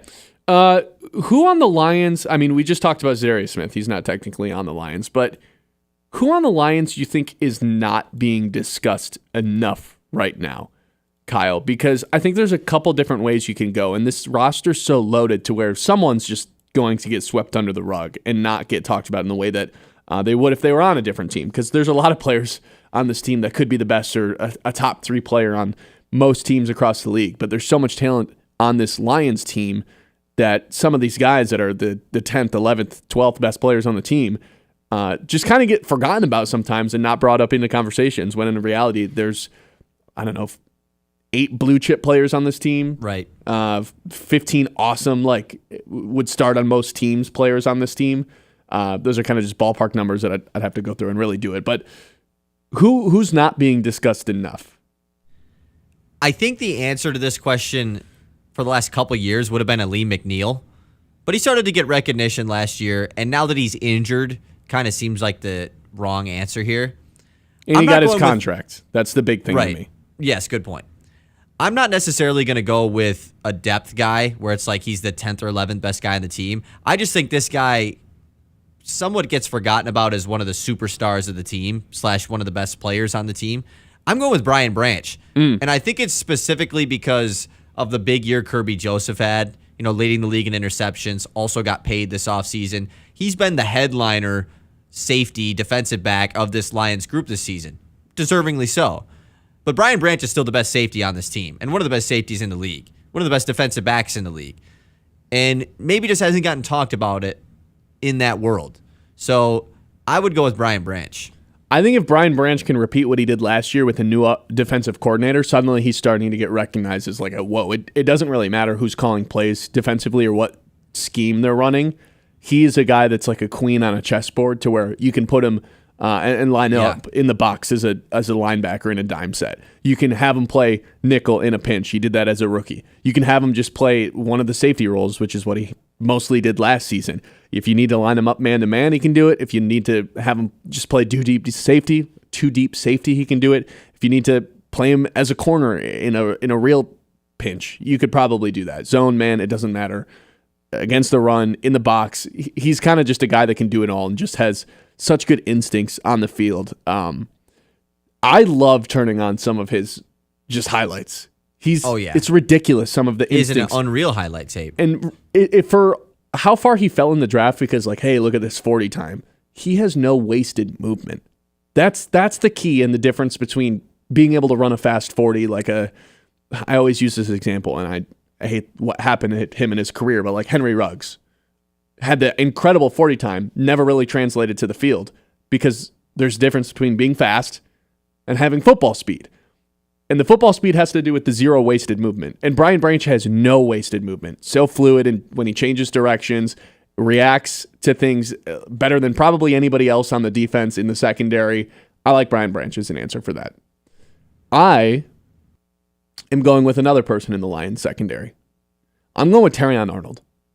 And I think I've mentioned him a couple of times, at least during the payoff. I guess I don't remember if we were doing this last week at all for a segment. But Terrion Arnold, I think, got a really bad reputation early on in his career because of what happened the first 5 games of the season when he had 8 penalties and he led the league. And it was like, hey, this Terrion Arnold guy, way too handsy for NFL ball. But look at who they played: the Rams, the Bucks, the Cardinals, Seattle, and Dallas. Right? You've got in the Rams a veteran QB, an awesome coach who made it very clear from the beginning of that game they were going to pick on a rookie cornerback with some of their best weapons in Puka and Cooper Kupp. Then you have the Bucks going up against a Hall of Famer and Mike Evans, future Hall of Famer. You've got the Cardinals, who have Marvin Harrison and top 10 passing attack in offense last year. You've got Seattle, week 4, with the 4th most passing attempts of any team in the NFL. And then you have Dallas, who has CeeDee Lamb, one of the top 3 or 4 receivers in the NFL. The Lions threw Terrion Arnold into the fire, right? Super Bowl expectations, rookie corner, you're starting right away and going up against all this talent. He ran more man coverage snaps than any corner in the NFL, period, last season. Not just rookies, more man coverage than any corner in the NFL. So if you expected him to play clean at the beginning of his career, it just wasn't a fair expectation. So he has the 8 penalties in the first 5 games of the season. The final 13 games of the year, he has 2. He figured it out. Something was completely different about him in the second half of last year where he could get himself in a position without overreacting and reaching and using his hands.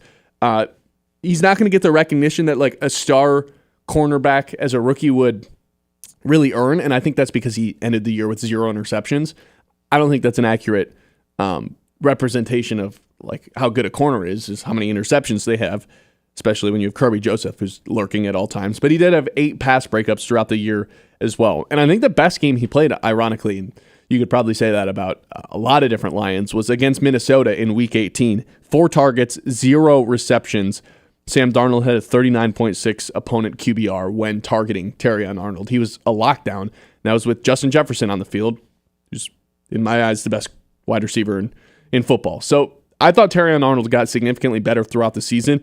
And if he can play like that or even take a step further this season, all of a sudden you're looking at, like you said, maybe the secondary is one of the best strengths of the team with the addition of DJ Reed and the best safety duo in the NFL. And if Terrion can really grow into being that first-round corner that they selected him to be, I think we're talking about this team completely differently.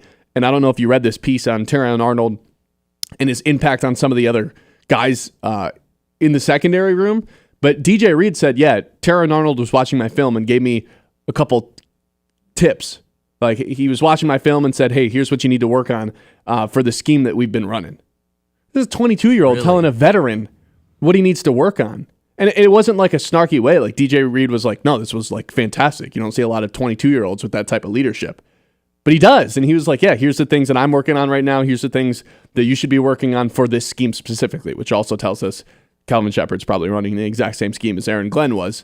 But it's that type of leadership and that sort of effort to get better, like here in the offseason, that makes me feel really optimistic about Terrion Arnold taking that year 2 step. Yeah, he really unlocks something for the Lions defense if he does take a leap into year 2. And obviously, I mean, I don't think he was great as a rookie. Like you said, you laid out the numbers, but the improvement's the big part. You know, once you get in the second half of the season, that's really what's important coming into this year with DJ Reed. Amik Robertson, who hopefully can be healthy this season, really showed up big at the end of the year. Like this Lions secondary is already pretty good, but Terrion Arnold can, having a big year, make it great. You say Brian Branch. I say Terrion Arnold. What does everyone else think when it comes to who's not being talked about the most on the Detroit Lions? 989-837-6125. You guys can subscribe on YouTube as well and leave a comment in that. 94. We've gone up a few today.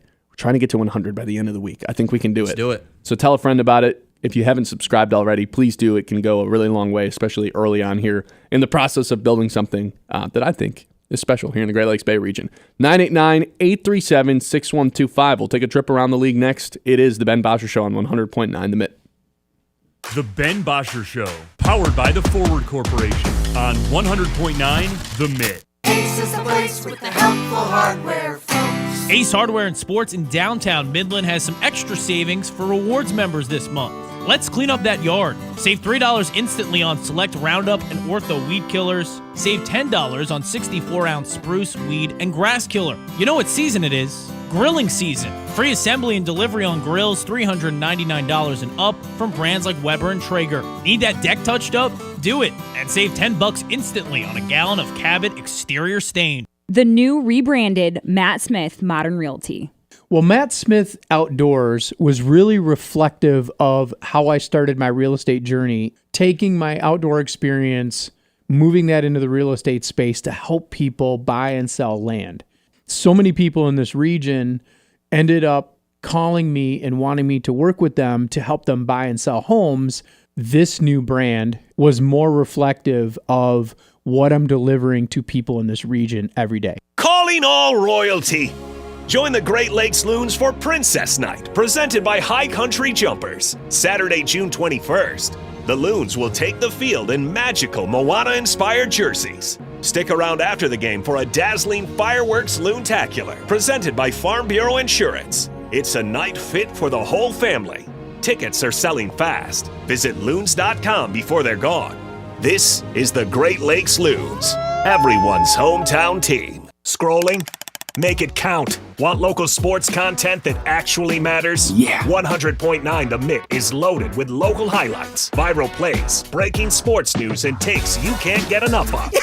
It's hot! Follow us on Facebook, Instagram, TikTok, and YouTube today, and you'll never be out of the loop on the Lions, Tigers, Pistons, Red Wings, Michigan State, and even the biggest stories in high school sports in the Great Lakes Bay region. 100.9 The Mitt, Mid-Michigan's sports leader. You want sports takes? You want local voices that own the mic? Yeah. We've got them on Sports Radio 100.9 The Mitt. It kicks off at 6 a.m. with Anthony Bellino on Spin on Sports. Rise and shine. From 9 to noon, don't miss Michigan's newest sports show, The Ben Bosscher Show. Hey, remember that. At noon, you get America's smartest sports takes, The Herd with Colin Cowherd. I want Shador to play. And at 3, the one and only Bill Simonson and The Huge Show. This is where real fans stay locked in.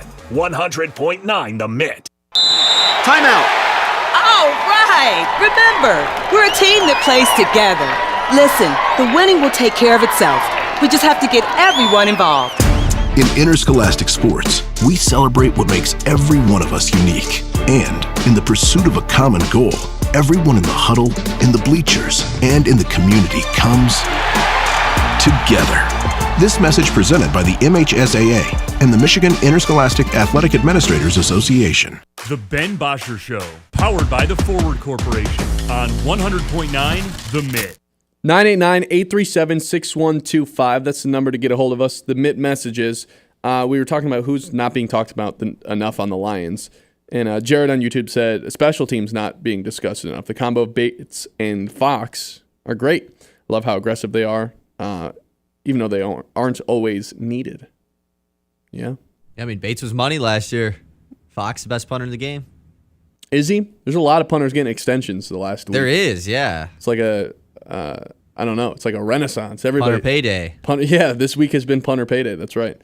I don't know. There's always still part of me that's like scared about Bates when he walks out there. I don't know. Me too, honestly. I don't know why it is. He's earned the benefit of the doubt through last year. What, he had 3 game-winning kicks? One against Houston, one against Minnesota the first time around, and I feel like there was one more. Packers. I don't know what it is. There's something about it that still makes me nervous. I get so scared every time he trots out. Even extra points. I don't know why. I don't think you can just earn everyone's full trust after just one season as a kicker. Like, you need years to stack up before you can have fall your off full out trust. of nowhere as a kicker. Yeah. That was a good pull, though. All right, let's take a trip around the league.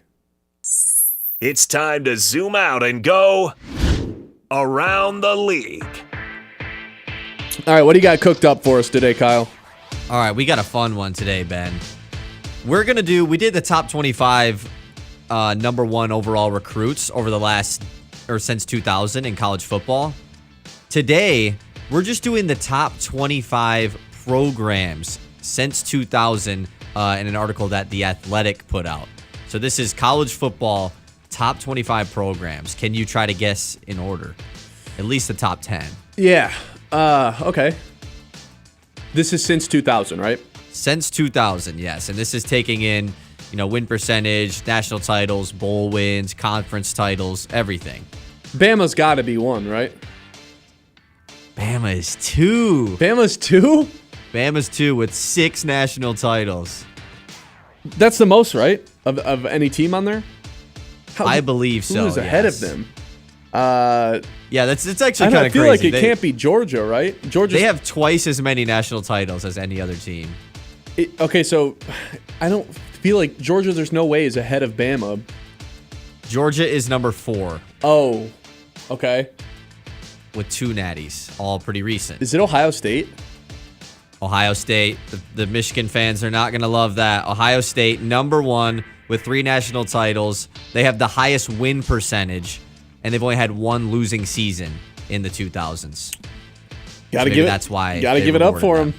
I wouldn't have that over 6 national championships for Bama. Yeah, that's kind of same insane amount of to me. conference titles too. Yeah, that's crazy to me. Yeah, that's okay. So if Georgia's 4 and Ohio State is 1, Alabama's 2. Yep. Texas 3. Texas is not 3. Texas actually is 9. I guess they only have the one title. Yeah. Yeah. Which, real quick, by the way, Bama's 6 titles all coming between 2009 and 2020. Just unreal. 6 titles in 11 years? Yeah. 12 years? What would that be? 12 years, yeah. Okay. Still trying to find 3? Still trying to find 3. LSU? It's kind of a sneaky one. LSU's 5th. Good guess. LSU has the 3 national titles, 5 conference titles, only 1 losing season as well. 6th best win percentage. And the coolest jerseys in college football. So this team that's at number 3. Go for it. Is it Florida? Not Florida. Florida is 10th. Just scraping into the top 10 with 2 natties, 3 conference titles, 5 losing seasons, and the 15th best win percentage. They've had some bad years. The bad has been bad, but the good has been... So here's some hints on the stats for this team that's number 3. I don't know if I want any hints yet. I feel like I need to be able to get number 3 without hints. I'll hit you up for some hints when we get to like 10 to 15. You're right. But I can't believe I can't name number 3 right now. I was just going to tell you how many national titles they have. Sure. 1. Michigan? Come on. Bias Ben coming out early today. Was it Michigan or no? number 11. Yeah, I was going to say, there's no way. Yeah, Auburn? the bad has also been bad for Michigan. No, Auburn is 15th. Also 1 national title. Oregon. Right there. Is it Oregon? It is not Oregon, but they are in the top 10. Oregon is at 7. No national titles for Oregon, though. Oklahoma. 8 conference titles. It is indeed Oklahoma, yes. The 3rd best win percentage. They're ranked 3rd. Only 2 losing seasons, 1 national title. But here's, I think, why they get 3rd. 13 conference titles in the 2000s. That is higher than any other team in the top 10. And when's the next time they'll get a conference championship? Ooh, good question. Might never happen again. Now that they've switched things up, yes. Might never happen again in the SEC. Okay, so you're just missing number 8, number 6, and that's it in the top 10. Already got One of these is pretty obvious. Like a 20 in the 2010s. Penn State? No Penn State. They are outside of the top 15, 17th. It's not Utah. They've been consistent. No, but it's Utah definitely is not actually Utah. on here, though. They are? But they're not? Not in the top 10. Oh, what are they? 22nd. Okay. I feel like I'm missing an obvious. Oh, Clemson. Clemson was the obvious one, yes. They are number 6. Obviously, their runs they had in the 2010s. Pretty dominant. 2 national titles, 9 conference titles. Clemson on the rise this year with Cade Klubnik? What? Potentially. Still only 1 losing season in the 2000s for Clemson, too. That's kind of shocking. Yeah, Dabo's a clown, but at the end of the day, they win football games. Well, they play in the ACC, so. I mean, but they also... Less conference titles than Oklahoma in the ACC? What are we doing, That Clemson? is crazy. But Clemson didn't really come on the scene. When was Dabo hired? But they still only have 1 losing 2014? season. So they've been, good. They've never been bad, other than 1 time. They've got the 2 titles, right? Yep. I think I'd put them ahead of Oklahoma. Oklahoma used to get their ass beat every year they got into the college football playoffs. It's a good point. Okay, so who's still left in the top 10? You're missing number 8.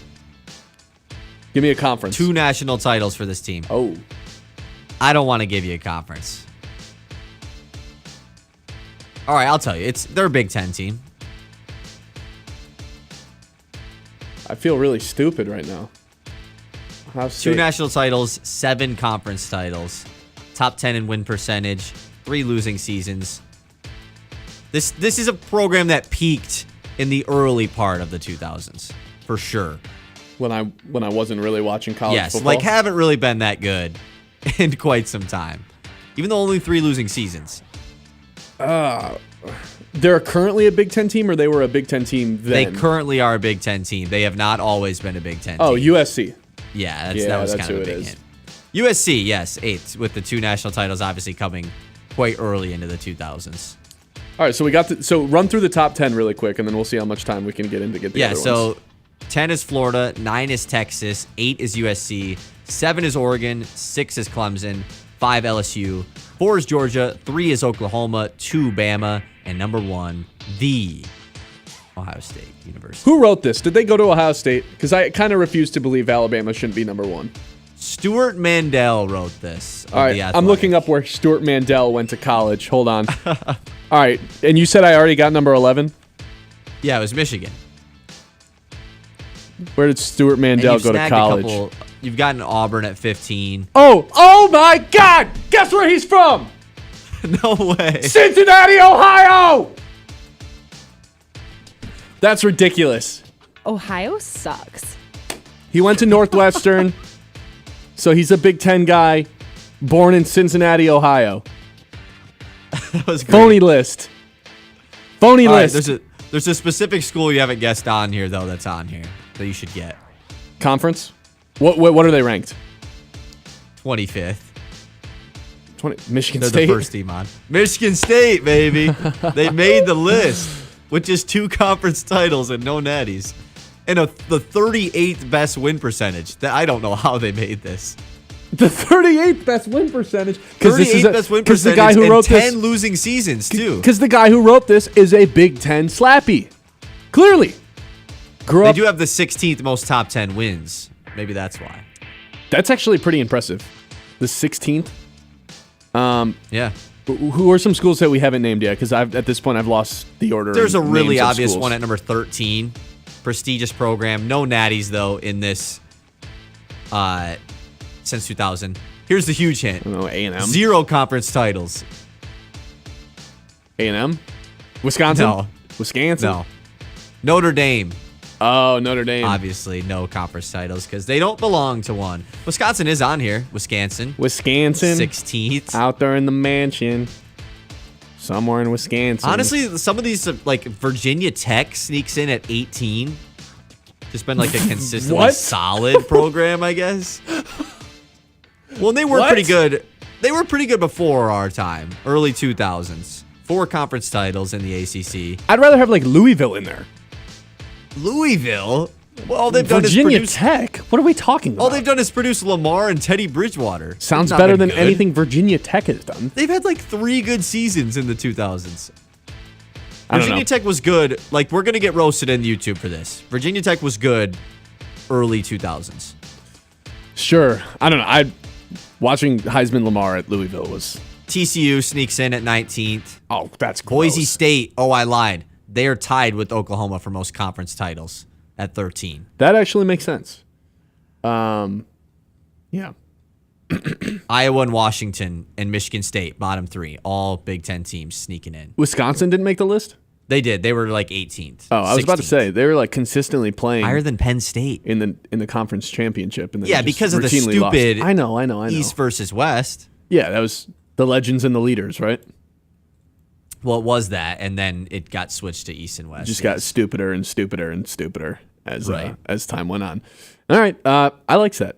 I like that a lot. You know what I'm also going to enjoy is when we do our Tuesday Tower here coming up in just a second. But it is, in fact, summertime, and summertime is the perfect time to move. And if you are looking to move, you got to meet Matt Smith of Modern Realty. Redefining real estate with a fresh, modern approach. Whether you're buying, selling, or investing, Matt Smith delivers personalized service tailored to you. Cutting-edge marketing, local expertise, and a commitment to making your real estate experience as smooth as possible. From cozy starter homes to luxury properties, they know how to find the perfect fit. Trust the team that combines innovation with real-world know-how. That is Matt Smith, Modern Realty. The Tuesday Tower coming up next. Ben Bosscher Show, 100.9 The Mitt. The Ben Bosscher Show, powered by the Forward Corporation on 100.9 The Mitt. It's time to remember that. With Kyle Sandell. Presented by Matt Larson, Farm Bureau agent located downtown Midland. Look, I know it's only June and we still have several weeks away from the MLB trade deadline, but the Tigers, being in first place in the American League, a large lead in the AL Central, have to start thinking about the potential needs and the angle they're going to take at this year's trade deadline. Now, the obvious one is a bullpen arm, right? Specifically a left-handed bullpen arm. They have Tommy Kahnle, Will Vest. Those guys have been phenomenal out of the pen.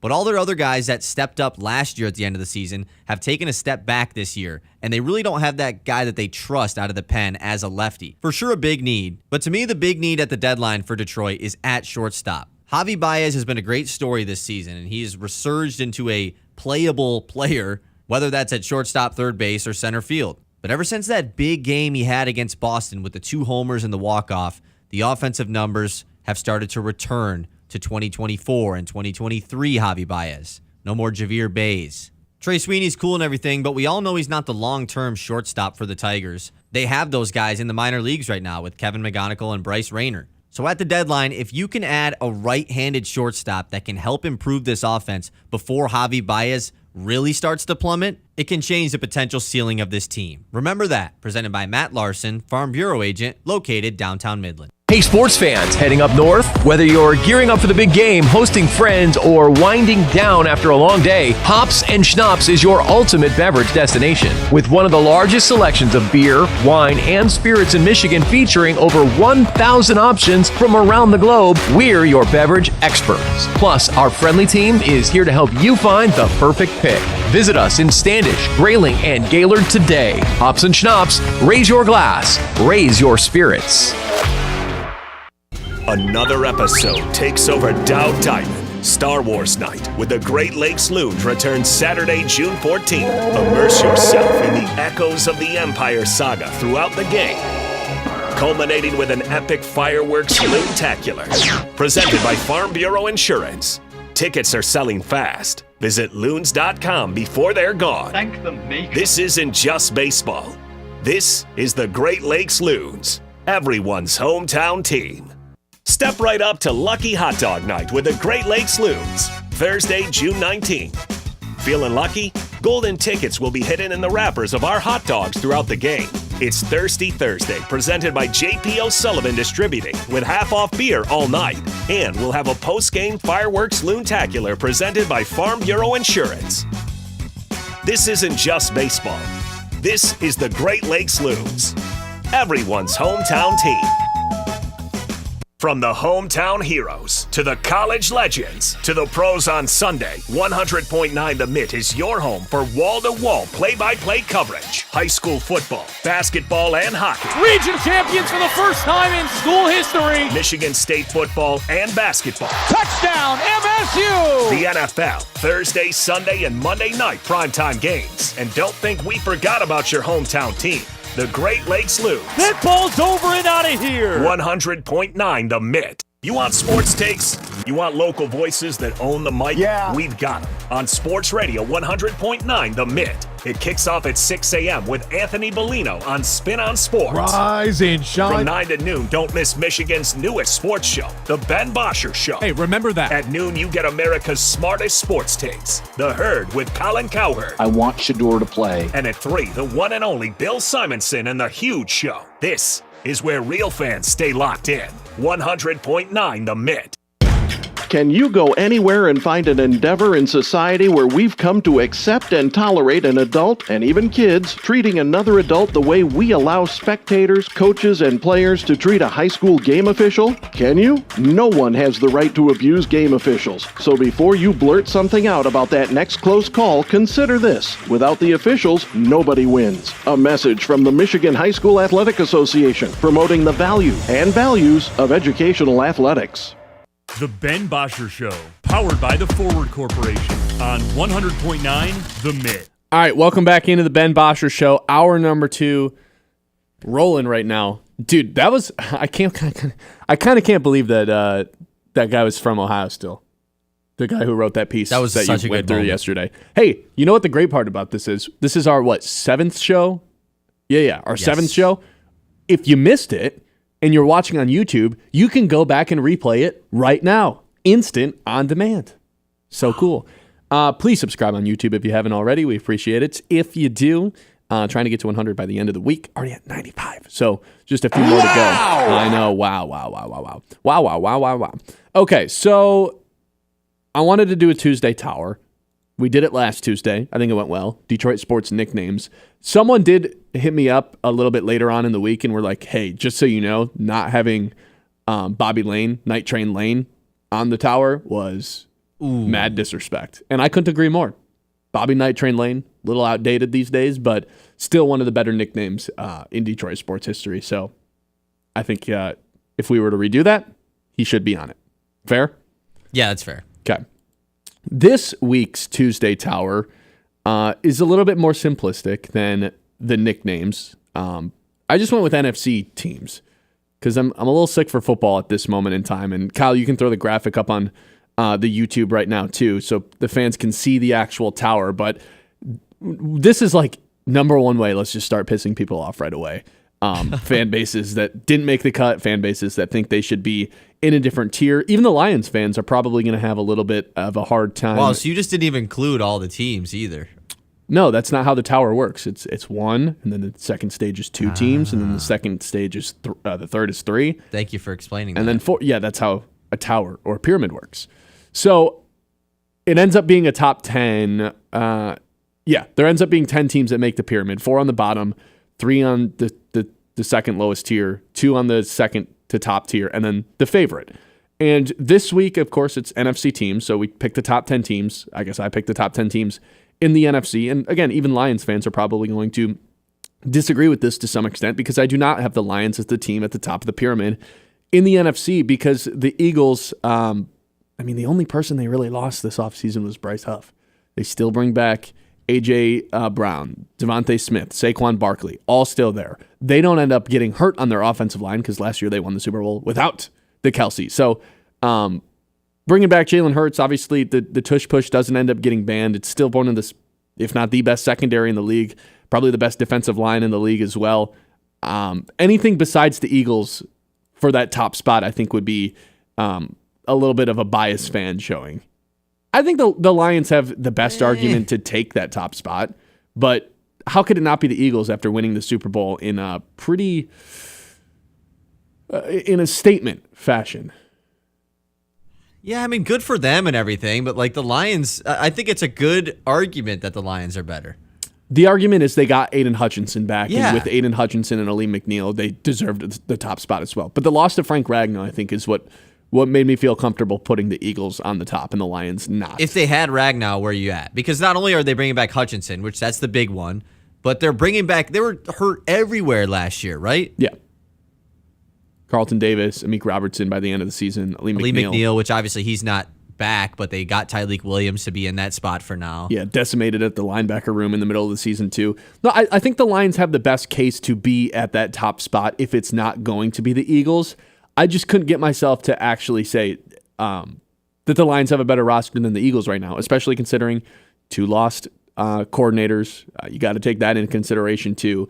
I said all last season, like, hey, it's important for the Lions to get home field advantage. Not that ended up mattering, because going to play in Philly is horrifying. Like, teams just don't go in there and win very often. And the fact that the tush push is not going anywhere, and they still have that behemoth of a defensive line where they can just rotate guys in and out, like it's Georgia basically, hey, here's 5 more 5-stars to stay fresh the whole game, because these are guys mostly are from Georgia on that Eagles defensive line.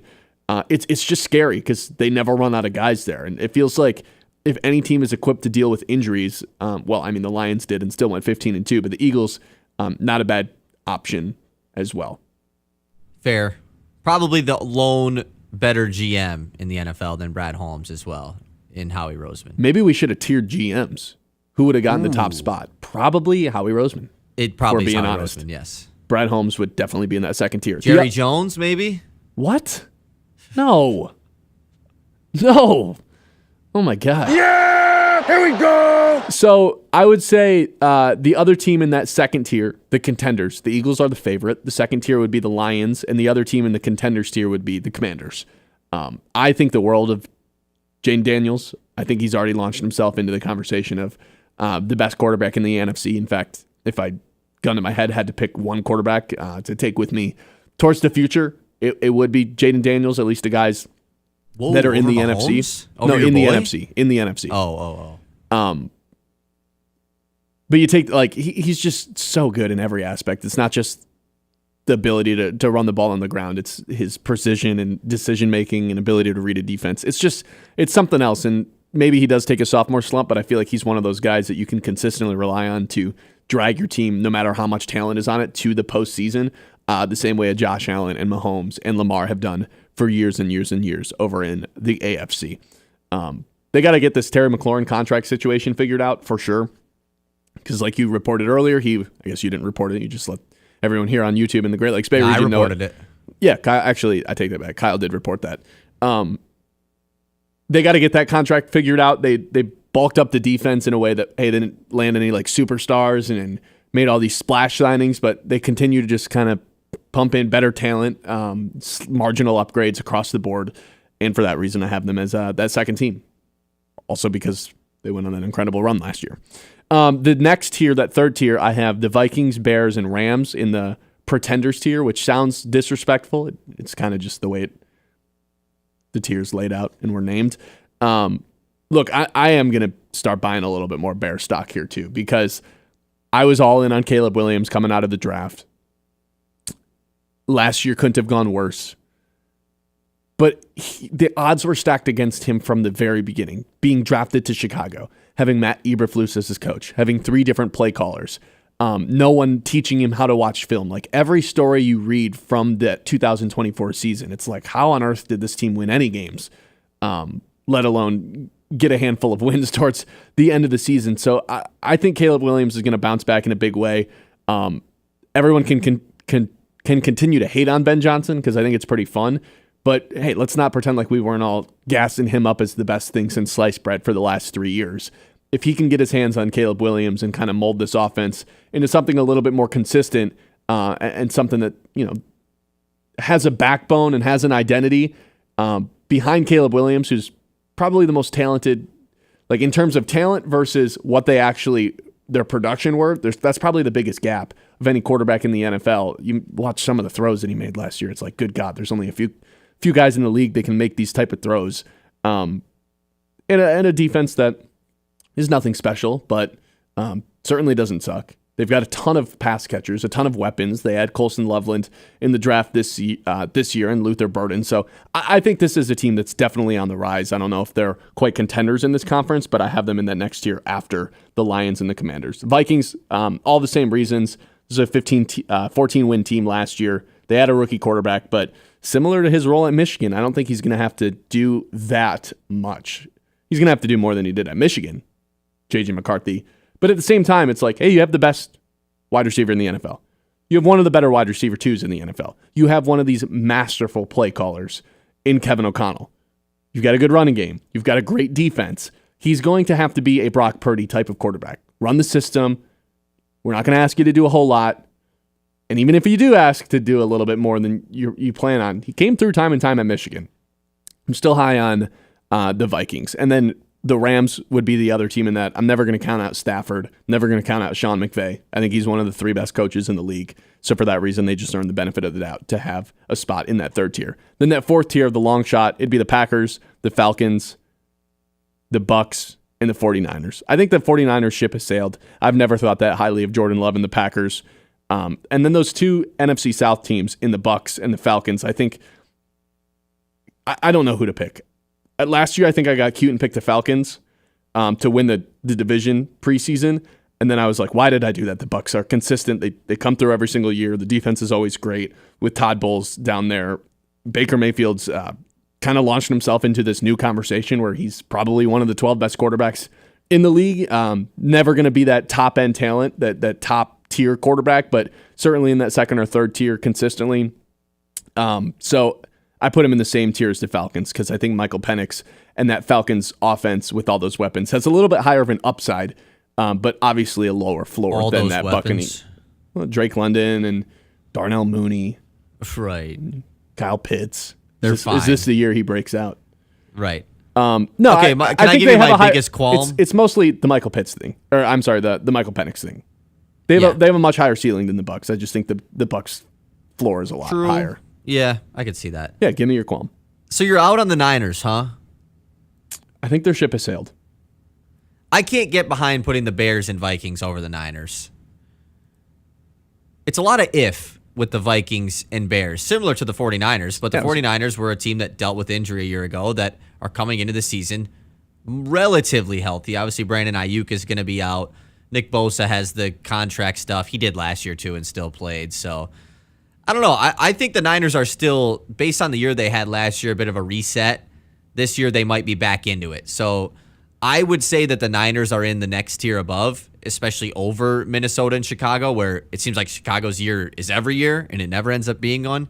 And J.J. McCarthy's much more of an if than I think people are realizing. So, here's the players that the 49ers have lost. Deebo Samuel, Javon Hargrave, Malik Collins, Leonard Floyd, Hufanga, Dre Greenlaw, Javarius Ward. Like, these are all guys that were starting for them every single game. Like, they've just lost so much, and now they're paying their quarterback upwards of $53 million a year. So I just think they have an uphill battle, and this is a team that had 6 wins at the end of the year. I think it looks bad for them going forward with the Purdy stuff. This year, I think it's the last year where they have a chance to do something. The thing that benefits them is their schedule. It's an absolute joke. Yeah, really good point. They were last, right? Yeah, they finished last in their division with 6 wins, and I don't know what divisions are playing off the top of my head, but their schedule is Seattle, New Orleans, Arizona, Jacksonville, Rams, Bucks, Atlanta, Houston. Like, Houston's the best team they play the whole year. That's rough. Unless you want to say, like, the Rams, just because. Right. But play them twice. Yeah, they don't really play anybody all year. Houston's the best team you play? That's crazy. I like Houston. That'd be the 8th best team the Lions play this year. Yeah, right. 989-837-6125. Denzel Clarke, I think he had one of the best catches of all time yesterday. And, you know, I don't think Kyle and I really planned on doing this segment, but we might just do it anyway because it's kind of ridiculous. You might do it. Yeah, I might do it next here on the Ben Bosscher Show on 100.9 The Mitt. The Ben Bosscher Show, powered by the Forward Corporation on 100.9 The Mitt. It is the Scholar Athlete of the Month, proudly presented by Fisher Companies here on Sports Radio 100.9 The Mitt. This month's recipient is Kari Kiefer from Freeland High School. With a 3.97 GPA, Kari is a 3-sport athlete competing in cross country, track, and basketball. Kari is a leader on the floor and talked on what she thinks makes an effective leader. I think to be a great leader, you have to be able to hold each other accountable, like being able to give constructive criticism, but also a positive with it. Anytime I kind of talk with my teammates, I try to give them a positive if I'm going to give them a negative too, just to kind of balance it out and keep that relationship strong. Kari scored over 1,500 points in her 4 seasons at Freeland. She'll continue her basketball and academic career at Northwood University. To hear the full interview and nominate a local athlete for our scholarship program, visit 1009themitt.com.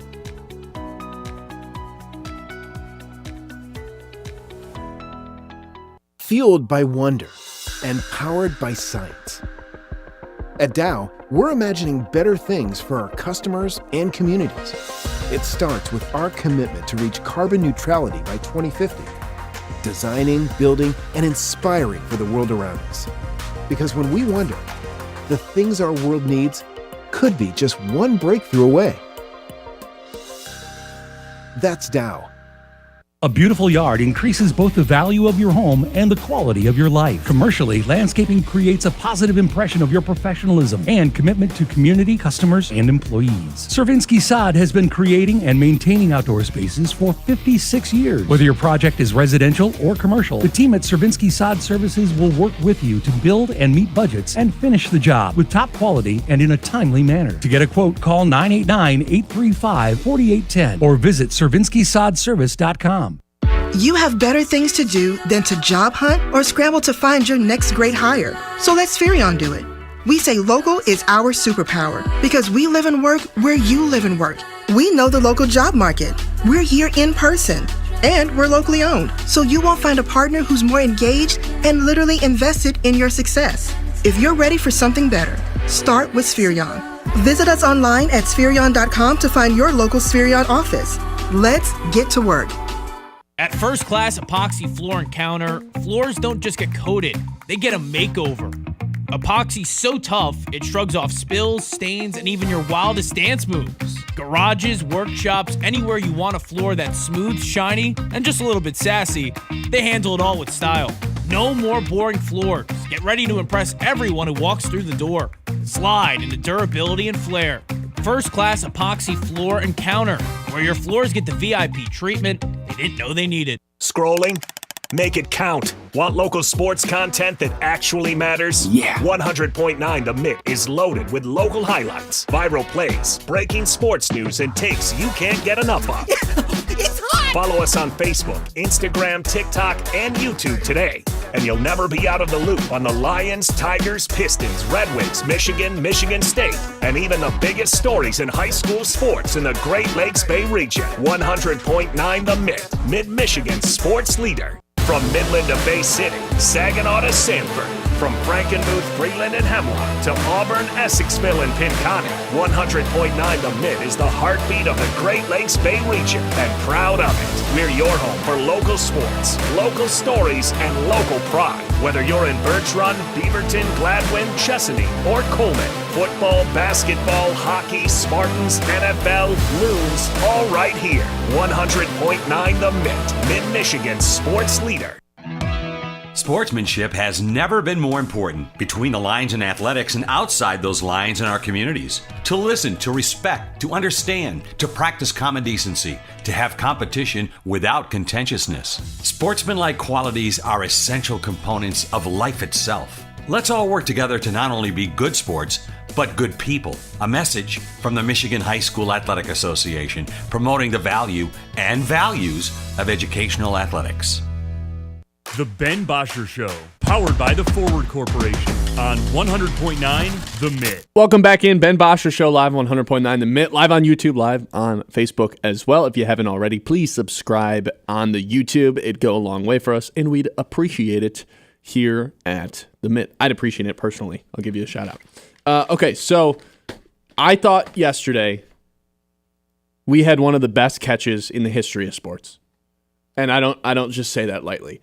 I personally will always go with the Odell Beckham Jr. catch as the best catch of all time. Even though it was just a meaningless regular season game, it was nationally televised, so it's not like it was just buried in some Sunday slate. But that's, to me, always going to be the best catch because of the degree of difficulty, the improbability, and the razzle-dazzle to it, you know? It had some swagger. He got up and kind of just knew he was the guy. And that is exactly what Denzel did yesterday with this catch. I don't know if you can throw it back up into the YouTube, Kyle. But this Denzel Clarke catch was truly something so spectacular that I had to share it with everyone. I wrote down what I thought were the 5 best catches in the history of sports. It really just comes between baseball and football. I had the Odell catch, Week 8, 2014 versus Dallas. Improbability, score of 10. Difficulty, score of 10. Razzle-dazzle, score of 10. I had the Willie Mays catch, over the shoulder, football-style catch in the outfield. That was game 1 in the World Series, so high impact, iconic, obviously. Improbable, 10. Difficulty, 10. Razzle-dazzle, 10.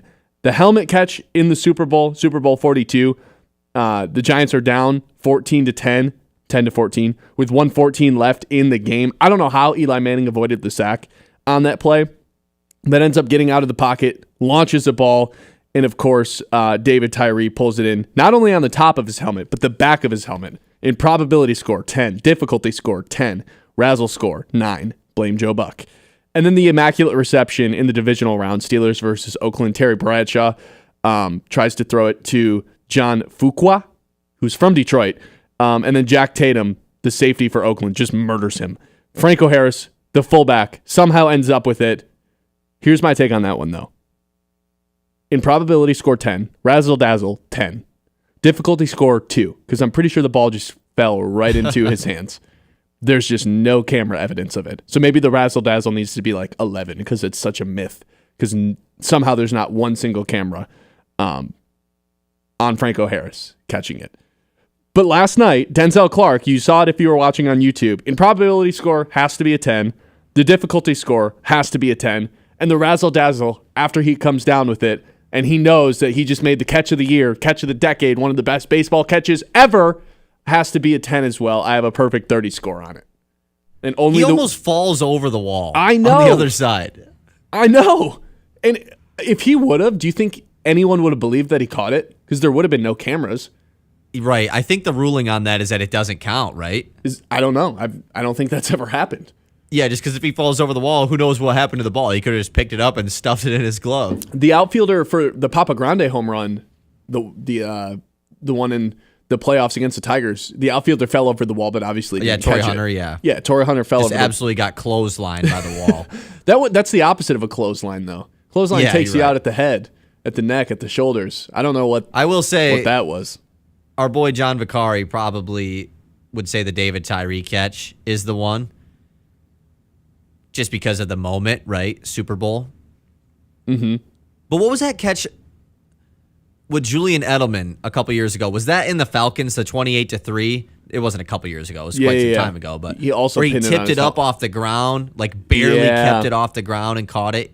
That was Part of like that big comeback. Razzle dazzle 9, difficulty score 9, in probability 10, like a 28. And the moment of that one being in the Super Bowl, in the biggest comeback, like without that catch, maybe they don't win. So that one to me is up there. But funny how all of these are football, right? We're not even talking about any baseball ones. The Willie Mays one. Well, yeah. Over the shoulder football catch in Game 1 of the World Series. That's just so iconic. Like that's just called the catch, right? Yeah, it's like the most insane catch. You're right. I've watched it this morning, just kind of jogging my memory on all of these, and I still can't, like, how did he track that ball if he was running that direction? It was like a football catch. It was just over the shoulder, looking straight up. Full-on dive, yeah. It makes no sense, and then he turns around and just whips it back into the infield. I only had 3 catches that came down to a 30 score. It was Odell, Willie Mays, and the Denzel Clarke catch from last night. Ridiculous stuff, dude. Put that guy in the All-Star game. I don't even care what his hitting numbers look like. That guy should be playing in the All-Star game. Yeah. It's just ridiculous stuff. What'd you think about the call? I mean, it was okay, you know? Our YouTube audience didn't hear the call, right? I don't think so. No. What'd you think about it? It was fine, you know? It was the Angels broadcast call was better. Yeah. I didn't hear the Angels broadcast call, but I mean, I saw the home call, and I was like, one of my first thoughts after how on earth did he catch that was, I don't even know if I want to look at the comments. I don't think the call got fumbled. That's that. I mean, it was a fumbled. You think call. It did?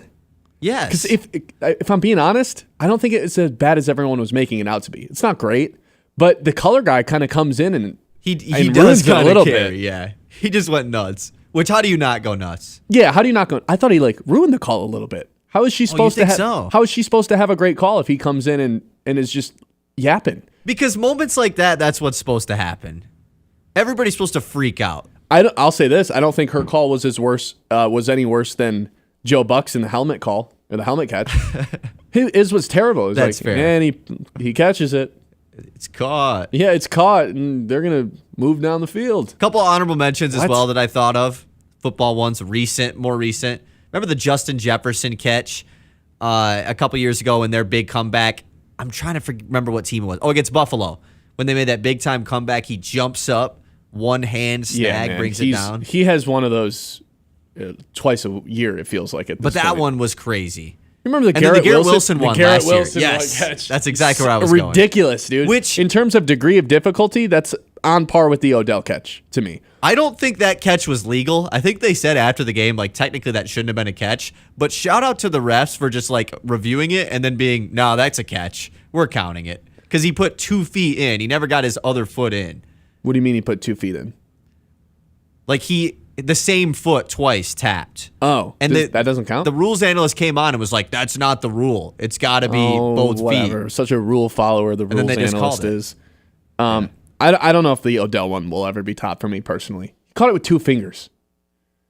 Yeah, no, Odell's still number 1. That was such an iconic call because Collinsworth just straight up goes. I think that's the greatest catch I've ever seen. And then, who is it? Al Michaels laughs. Yeah. And then he's no, I'm serious. That's the greatest catch I've ever seen. All right, Tigers 2012, Tigers 2025. Who's better? That's next year. Ben Bosscher Show, 100.9 The Mitt. Ben Bosscher Show, powered by the Forward Corporation on 100.9 The Mitt. I'm Sarah Stockford, host of 100.9 The Mitt Success Suite, a podcast highlighting the most inspiring female leaders across the Great Lakes Bay region. This month, we spoke with Mary Draves, former Dow executive and leader in the Midland community. I think as we get a little bit older, we start to care less about what other people think. That's really a great point, yeah. And so as I've gotten older, I think I've become way more comfortable in who I am and what I stand for. And, when you get to that point, all of a sudden, you become less apologetic about who you are. You also, you're like, hey, this is me, I'm cool with it. Yeah. And I think in my 20s versus maybe I'm in my 50s now, it's a very different person. And that's just really part of the continuum of growth. Yeah. Listen to the full interview with Lisa on YouTube at 100.9 The Mitt. Subscribe and hit the notification button to be alerted when new episodes drop. That's Success Suite with Sarah Stockford. Now, wait a second, Sharon. So the Midland Area Community Foundation runs the Midland Area Santa House? You bet we do. And Midland Area River Days? Absolutely. Plus scholarships for students and grants for local nonprofits? That's like hitting the cycle and impacting our community. Anyone can step up to the plate and help build community capital for as little as $5. $5? That's the cost of a snack at the ballpark. How do I get in the game? Just visit midlandfoundation.org and make a gift to our community investment fund. Every dollar makes a difference. Join the team. Give today at midlandfoundation.org. Midland Eye Care wants you to know, according to a recent study conducted by the AOA, the Optical Laboratories Association, and the Vision Council, nearly half of all glasses ordered online had either prescription errors or failed to meet minimum safety standards. Midland Eye Care offers a full-service optical department meeting all your eye care needs. So call your local Midland Eye Care and avoid incorrect prescriptions costing you time and money. Midland Eye Care, your vision source on Eastman Road in Midland, on Cedar and Gladwin, and on East Washington and Freeland. Calling all royalty. Join the Great Lakes Loons for Princess Night, presented by High Country Jumpers. Saturday, June 21st.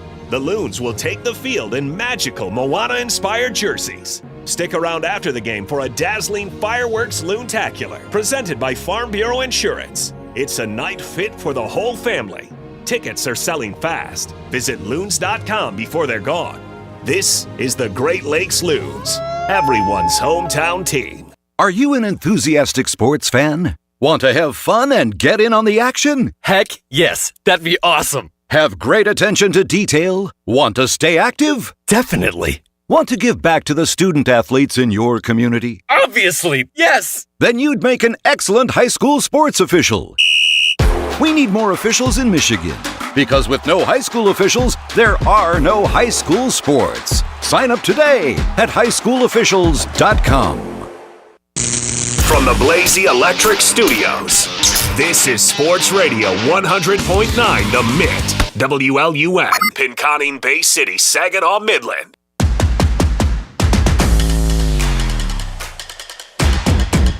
Welcome back into the Ben Bosscher Show, 100.9 The Mitt, live on YouTube and Facebook as well. 97 subscribers. Need 3 more to get our goal for the week. And it's only Tuesday. Help us out, please, if you haven't already. If you enjoyed the show at all, you will not regret subscribing. We've got our YouTube shorts going as well. You can follow us on Instagram, Facebook, and TikTok to get all the latest coverage on us. Sorry, I'm out of breath a little bit. I was shooting some hoops in that break. I think I probably went 0 for 8. He looked like Michael Jordan. Mini hoops are hard, man, when you're shooting from the distance that I'm shooting from right now. Hey, you haven't hit the camera yet. That's the only part that matters. That's the only part that matters. But the day that I do hit the camera, A, will be consequential because it's expensive. But of course. I think everyone on the stream will think it's funny. It's like, hey, what just happened? It will be funny for the stream. Yeah, that's also the benefit of watching on YouTube. You can watch me shoot baskets in between Facebook. innings. Or Facebook. Yeah, that's right. Maybe I shouldn't do that anymore because I'm out of breath a little bit. Not out of breath, but like you shoot hoops and then you start talking to a microphone. Then you catch yourself a little bit winded. Yeah. Okay. This 2025 Tigers team back in action tonight against the Orioles. I've been wondering for the last 24 hours how they stack up against the 2012 Tigers who went to the World Series.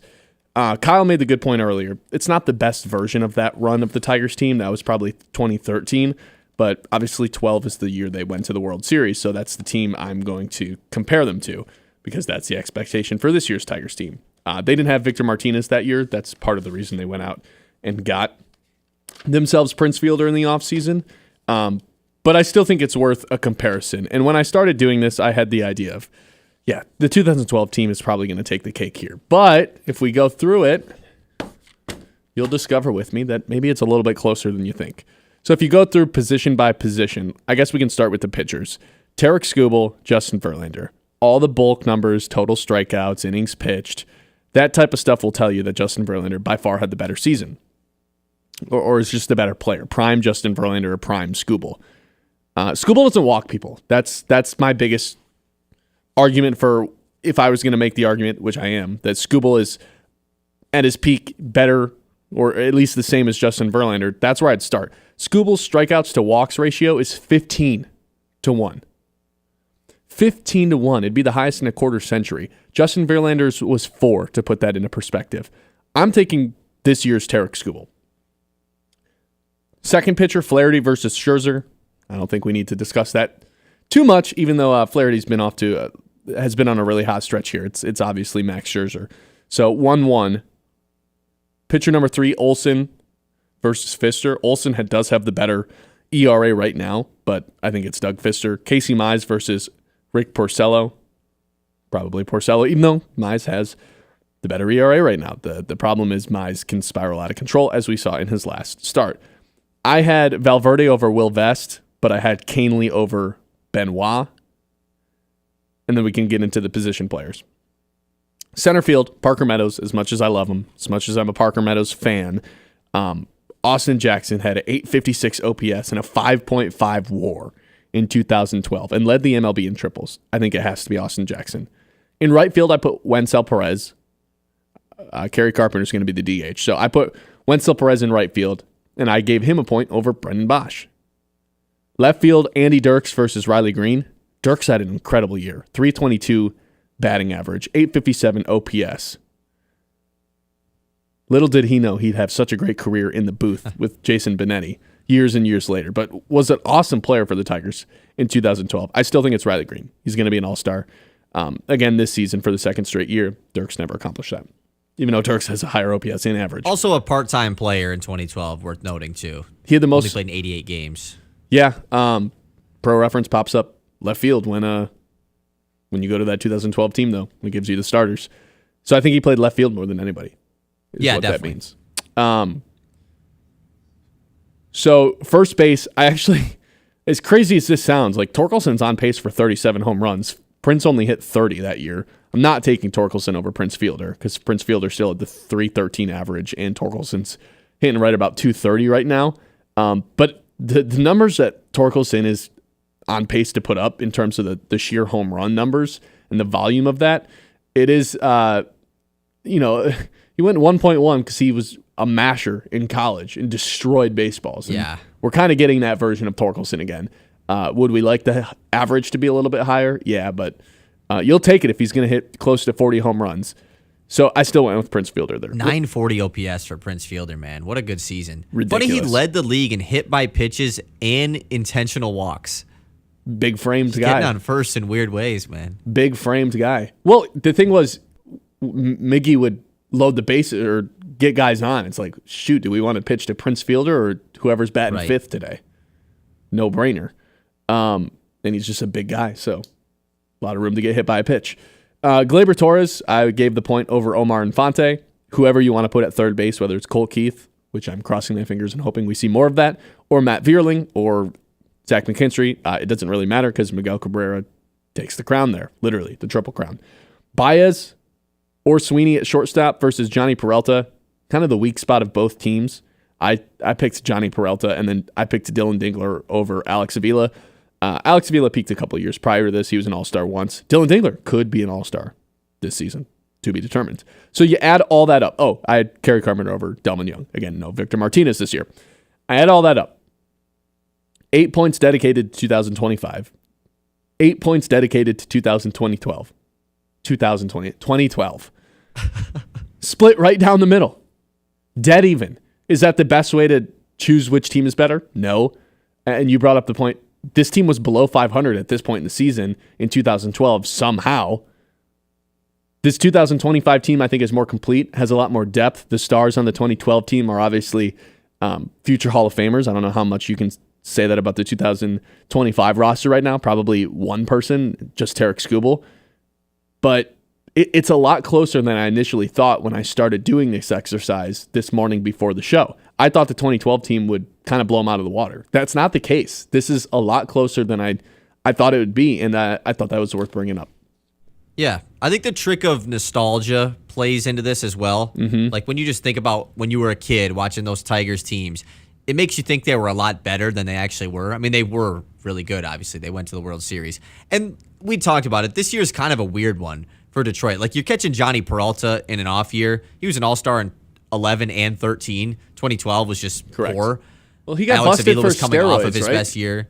Yeah, he got busted for steroids, I believe, in 2013, the year after this one. Because that was that big scandal when A-Rod got caught again and a bunch of other guys as well. A-Rod. Yeah, the nostalgic factor definitely made me as well think, this probably isn't even worth talking about because that 2012 team's just way better. But I don't know if when they you are. break it down like you did, man, this team is also 20 wins or 15 wins or whatever better at this point in the year than 2012 team was. Which is insane. Like, how do I read this lineup of Austin Jackson, Brennan Bosch, Miguel Cabrera, Prince Fielder? How is that team below 500 at this point in the season? That doesn't make any sense. How are they losing games? It really doesn't make any sense. With, I mean, and then with the Justin starting Verlander rotation and Scherzer too. It has 3 Cy Youngs in it. I know Porcello didn't have the great year for the Tigers this season, but he's a future Cy Young winner. And they had a guy who, for the most part that season, was lights out as their closer in Valverde. The rest of the bullpen was on question. Fister was like a great 4th starter. Yeah, I mean, the rotation, I think, in general, is it leans 2012, but the back end of if Mize and Olsen can continue doing what they were doing when they looked good a few weeks ago, I don't think that's out of the realm of possibility to say that they have the better rotation. Because, I will make the argument that Tarek Skubal's just as good, if not better, than prime Justin Verlander right now. It's incredible every time he steps on the mound. Friday he had a bad outing, and he had 0 walks and 6 Ks in a shutout. And that was a bad outing to his standards. It's unreal. He just does. It's a good debate, man.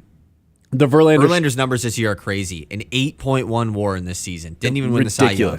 What's that's insane. Who ended up winning? Led the Cy league Young in Ks, 2013? 239. Led the league in innings pitched, obviously. That's the thing that's always going to hurt the Skubal argument of when we put them against each other is the total innings. But it's just a different game now. Who won the 13s? Oh, Scherzer won it in 13. Of course, because why wouldn't they? Well, this is 2012, though. I know. Oh yeah. David Price won it. Another former future Tiger. That won the Cy Young. Yeah. I don't think anybody else on the Tigers rotation right now is capable of winning the Cy Young other than Skubal, but the stuff he's doing is just absurd every single time he steps on the mound. Yeah, for reference with that K to walk rate that you were talking about, the best K to walk rate ever is an 11.6. Oh, so Skubal's about to break that. Yeah, if he can hold on to this. And the MLB has 150 years of history. It doesn't seem right, man. Kenta Maeda top 20 on this list, by this way. What'd you say? What'd you say Verlander's WAR was in 2012? 8.1, which led MLB. Skubal's is 3.4 right now. Right, and we're early, obviously. Yeah, but chance to keep that building. 8-1 is pretty ridiculous. Like, for reference, Cabrera, who won the Triple Crown, was a 7.1. Skubal's got a chance to get pretty close to that, right? I mean, you think about it, we're not halfway through the year. This team's going to win more games, too. That's worth noting. Likely to win more games, I'll say. We're not halfway through the year, and if you double his win total or his WAR right now, assuming he continues to pitch this way, He's already looking at a 7. Yeah, that's fair. So, I don't know. I think he's got a chance to crack that. I was looking at the best wars of all time because I was curious, like, Shohei Ohtani's like definitely taking that, right? Nope. Babe Ruth had a war of guess back in like the 20s. Guess. I don't even know if I can guess. Guess. Like a 12? Like 23. He's in the 20s? Yeah. A war of 23. How does that make any sense? Yeah, if Tarek Skubal were to have pitched to Babe Ruth like tomorrow, like prime Babe Ruth, the best year he ever had, put him in the box for Tarek Skubal, he's swinging out of his shoes and he's tearing his ACL trying to swing at any of these pitches. Out of curiosity, I don't know why I just brought want that to up. see what Barry Bonds' best war of his career was because I assume it's got to be pretty unreal. Are you looking that up right now? Yeah, an 11-9 in 2001. An 11-9 as a hitter. That it makes almost no sense, but led the league in WAR 10 times. Man, if you ever are bored and you're a baseball junkie, I do this every couple months. Pro Reference is the best Take a website. dive into not even just Pro Reference, specifically Barry Bonds' page. Just go look at it sometimes, man. It's unreal. I believe you. I'm a big fan of just scrolling through random teams' Pro Reference and like, where did things go wrong? What happened? Taking a trip down nostalgia lane. And you know where else you need to take a trip? Well, anywhere. You got to take your car somewhere this summer. And when you do it, you got to make sure that your car is clean. Give your car the glow up it deserves at Tommy's Express Car Wash. Fast, friendly, and freakishly good at cleaning. Roll in dirty, roll out sparkling. It is that easy. I took my car there this weekend, rolled out of there, sparkly, like it's brand new. High-tech wash tunnels, eco-friendly soaps, and a ride that looks showroom fresh in minutes. Sign up for their Unlimited Club and wash as often as you want because clean cars just drive a little bit better. No appointments, no nonsense, just clean, quick, and kind of addictive, honestly. Tommy's Express Car Wash, because your car called and it's begging for this. Locations in Midland, Saginaw, and Flint. Kevin Durant to the Pistons. It's ridiculous. I'll tell you why next year. Ben Bosscher Show live on YouTube in 100.9 The Mitt. The Ben Bosscher Show, powered by the Forward Corporation on 100.9 The Mitt. Last week, the Loons were out in South Bend, Indiana to take on the Cubs for a 6-game series. One of those games, they'd make Loons history. A combined no-hitter, a 7-inning contest, which Great Lakes would win 3-0. And they'd throw a no-hitter, Eric Swan, 6 innings. Roque Gutierrez, the final 3 outs. The second Loons no-hitter in franchise history. He comes still. Payoff pitch. Called a third strike on the outside edge. Great Lakes, a no-hitter. Eric Swan, 6 innings. Roque Gutierrez, the final 3 outs. And Great Lakes in celebration mode. First no-hitter as a club since 2021. And they do it on the road here in South Bend. Loons start a 12-game homestand Tuesday at 7:05. It is the Scholar Athlete of the Month, proudly presented by Fisher Companies here on Sports Radio 100.9 The Mitt. This month's recipient is Kari Kiefer from Freeland High School. With a 3.97 GPA, Kari is a 3-sport athlete competing in cross country, track, and basketball. Kari is a leader on the floor and talked on what she thinks makes an effective leader. I think to be a great leader, you have to be able to hold each other accountable, like being able to give constructive criticism, but also a positive with it. Anytime I kind of talk with my teammates, I try to give them a positive if I'm going to give them a negative too, just to kind of balance it out and keep that relationship strong. Kari scored over 1,500 points in her 4 seasons at Freeland. She'll continue her basketball and academic career at Northwood University. To hear the full interview and nominate a local athlete for our scholarship program, visit 1009themitt.com.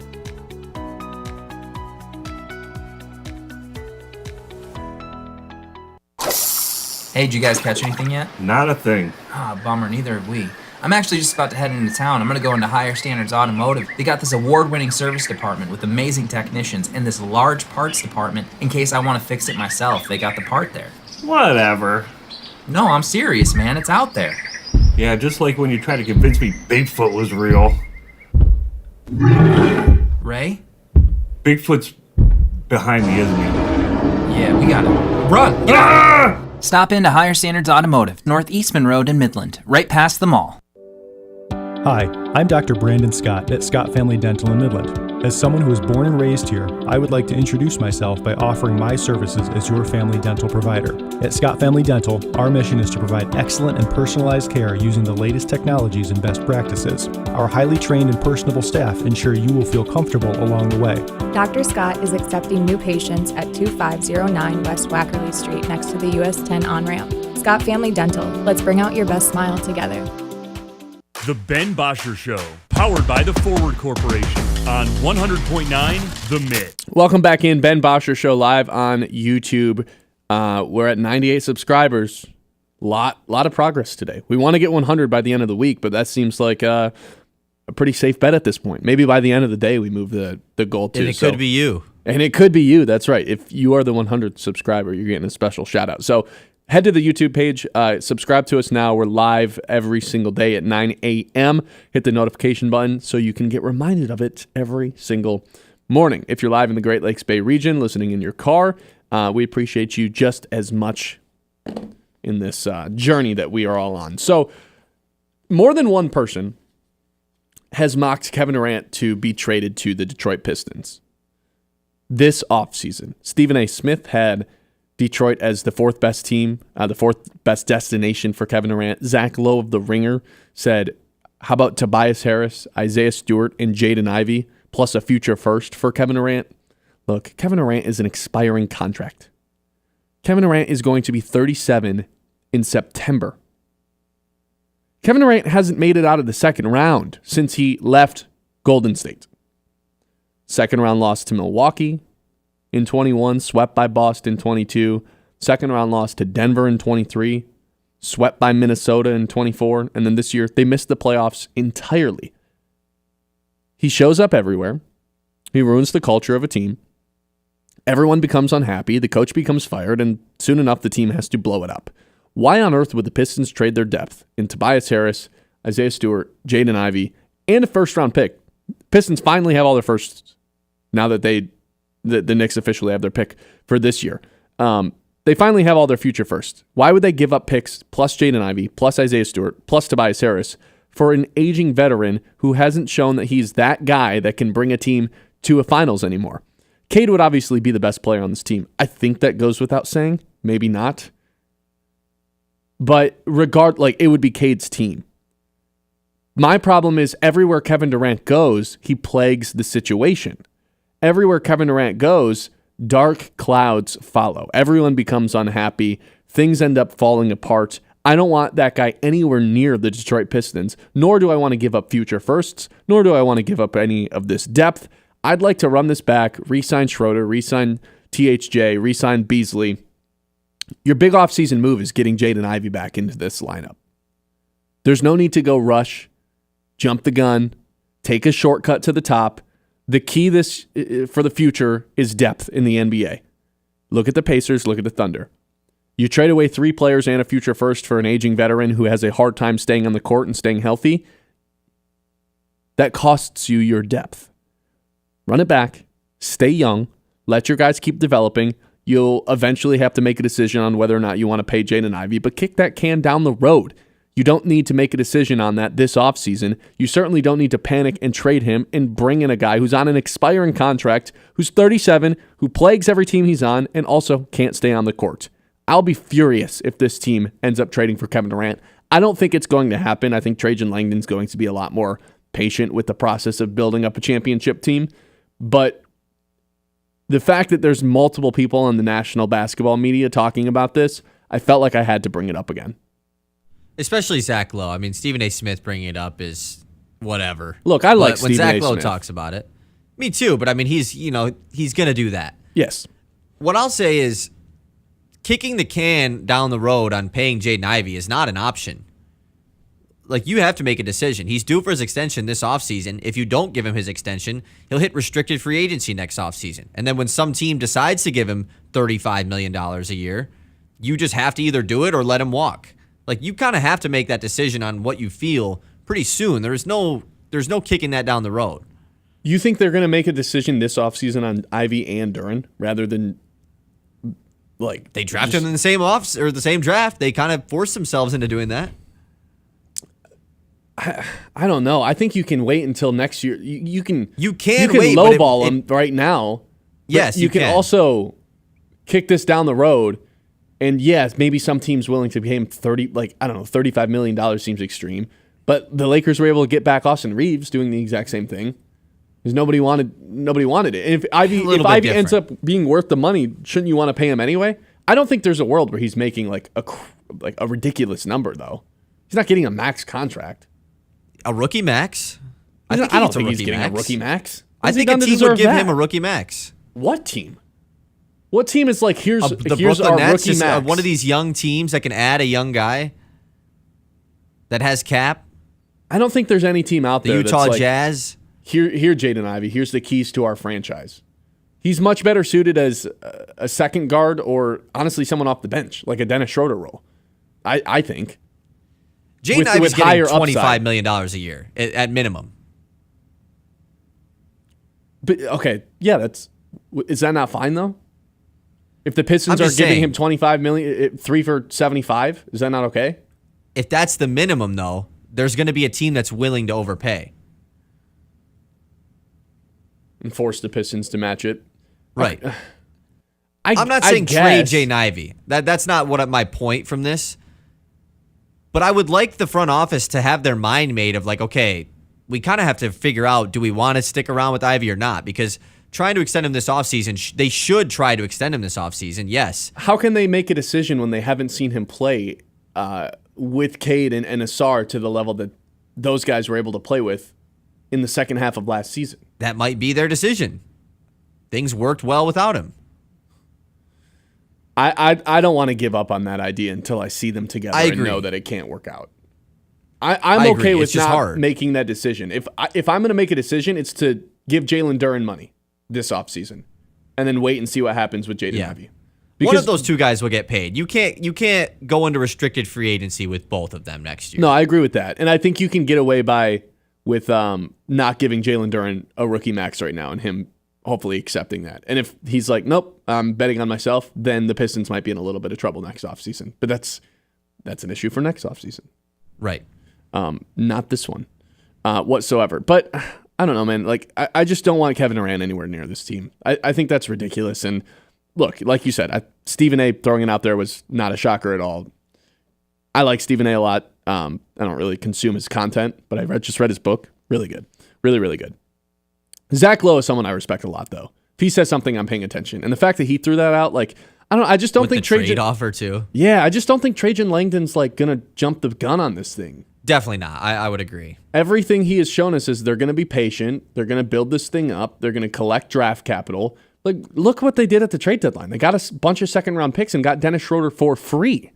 They didn't buy at the deadline, even though they were winning. And I don't expect them to go all in on some crazy trade that's gonna cost them years in the future and give up firsts for a guy who's on an expiring contract, who's 37, who can't stay on the court. That doesn't make any sense to me. I'd be shocked if the Pistons did it. I think the move comes, they do acquire someone. I don't think they do nothing, but it's not Kevin Durant. Via trade or via free agency? You think it seems like they're interested in guys via free agency, but I would think a sign and trade with the Tobias contract. So that's how something goes down. That's the position that's easily the most upgradable. And as much as I liked Tobias last year, I just fundamentally do not believe a team with Tobias Harris can make it to the finals. If he has his starting contract spot. is movable. It's not like Tobias Harris of past where it's like you're stuck with him. Yeah, he's also on expiring, which makes expiring $26 million. Like, that's super movable. Go get somebody that can help you out. That's an upgrade. Correct. 989-837-6125. We've got some news that we'll get to here next. Again, please subscribe on YouTube if you haven't already. We are live on YouTube every day. Kyle, we did it! There's 100 subscribers on YouTube right now. Woo! There's 100 subscribers. There we go. We did it. All right, what's the goal by the end of the week then?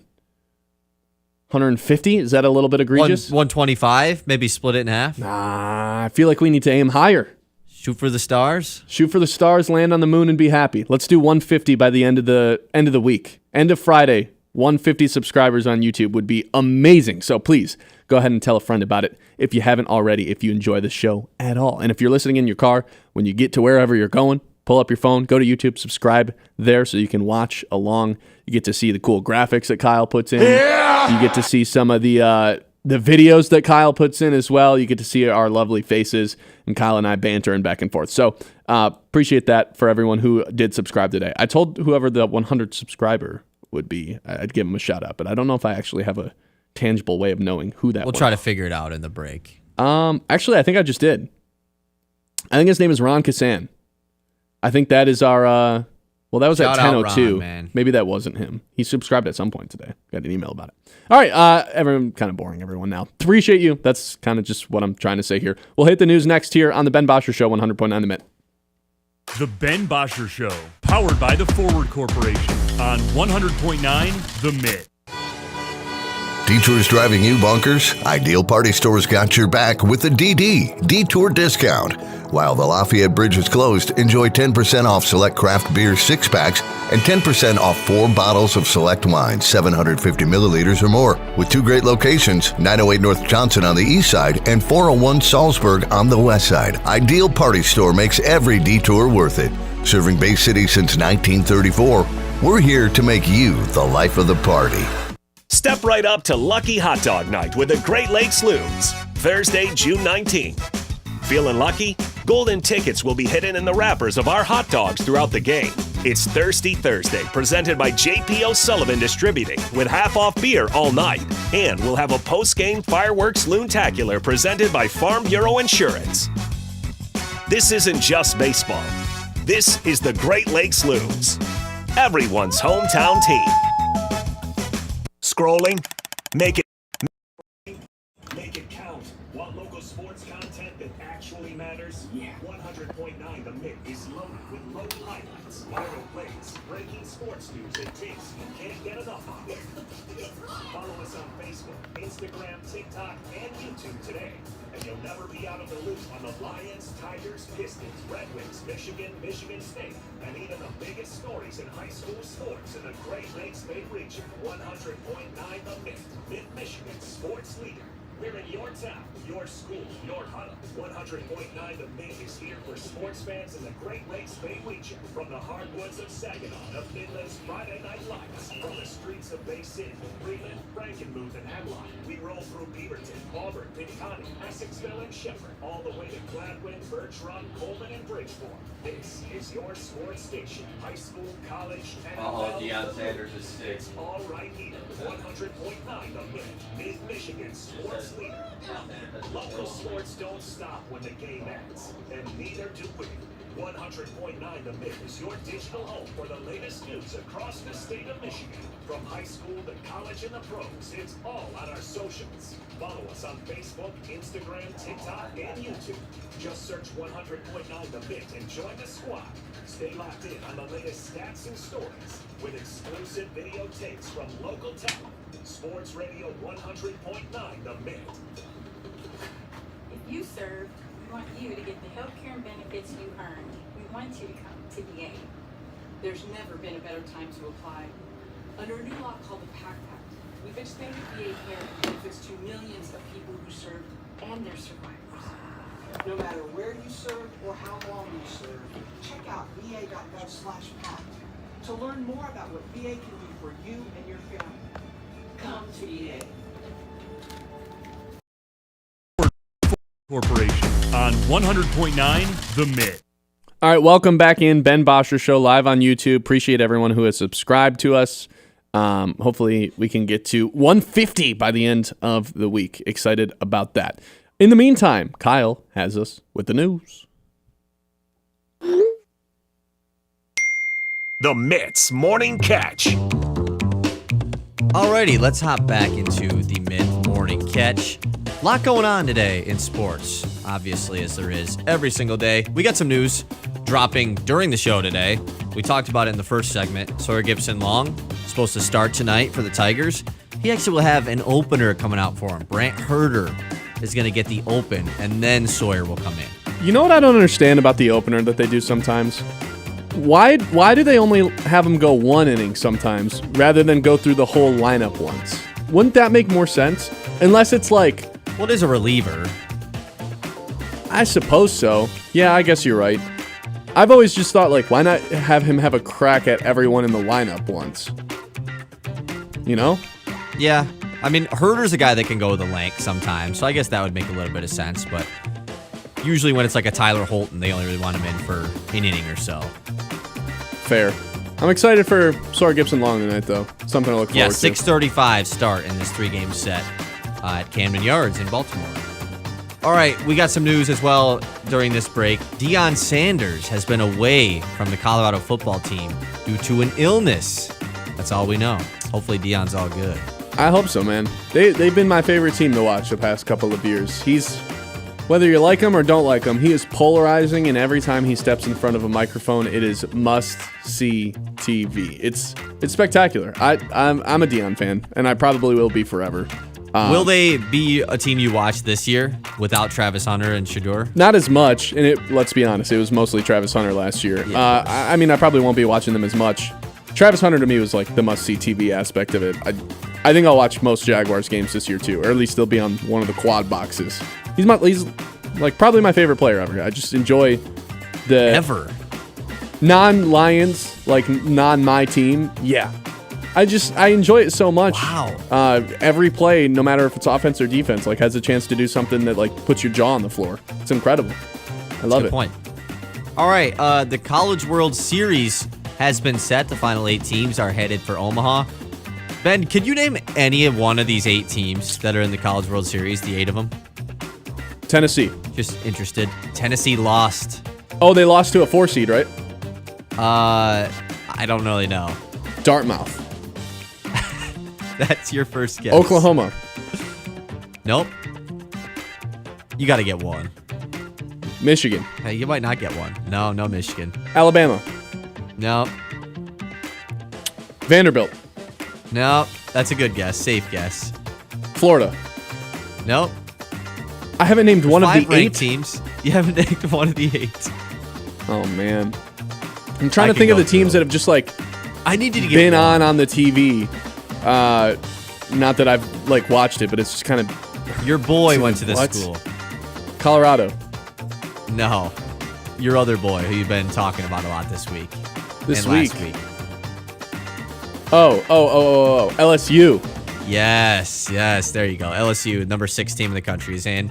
And they are joined by Murray State making it for the first time. That was the 4 seed that I saw knocked off somebody. It was like... They beat Duke, I saw. Oh, okay. Arkansas was the ones that beat Tennessee. They're in. They're number 3. Number 8, Oregon State. Number 13, Coastal Carolina. Shout out Coastal Carolina ranked. Number 15, UCLA. And then Louisville and Arizona.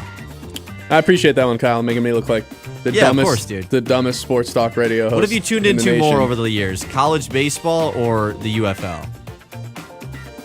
College baseball. I used to watch it every weekend at CMU. Okay, that does not count. Okay, then equally is equal. Not at all. Yeah, a 0 for both is where you're getting with that. Sorry. Okay, we have mandatory minicamp starting for a lot of NFL teams today. Lions not being one of them. They have the shortened off season this year, so they're not having the mandatory minicamp. But the big storyline is that star edge rushers TJ Watt and Trey Hendrickson, top 2 in sacks last year in the NFL, both holding out of minicamp due to contract disputes. Yeah, I mean, the Lions have to pay Aiden Hutchinson right now. Because if TJ Watt's going to be holding out of camp, the Steelers are going to be in an urgent state of matter to try to get TJ Watt a deal done. And if they pay him before they pay Aiden Hutchinson is going to end up costing a lot more. So go ahead and pay him now. Right now. As fast as possible. Pay him. Thank you. Hopefully they do. They've been pretty good with that stuff, so you would assume that it is going to come here pretty soon, but we'll see. We got a couple of NBA reports coming out today. First off, Giannis Antetokounmpo trade. No talks of it at all right now. Giannis hasn't asked out. The Bucks don't plan on trading him unless he asks out, and no teams are even reaching out right now because the Bucks have no interest in trading him. Who reported that? According to Brian Windhorst. Really? Yes. That's fascinating. If I'm a Bucks fan, I'm actually encouraging a blow up. They have no future. And as tough as that would be, I disagree. Really? Okay. I agree that they have no future, yes.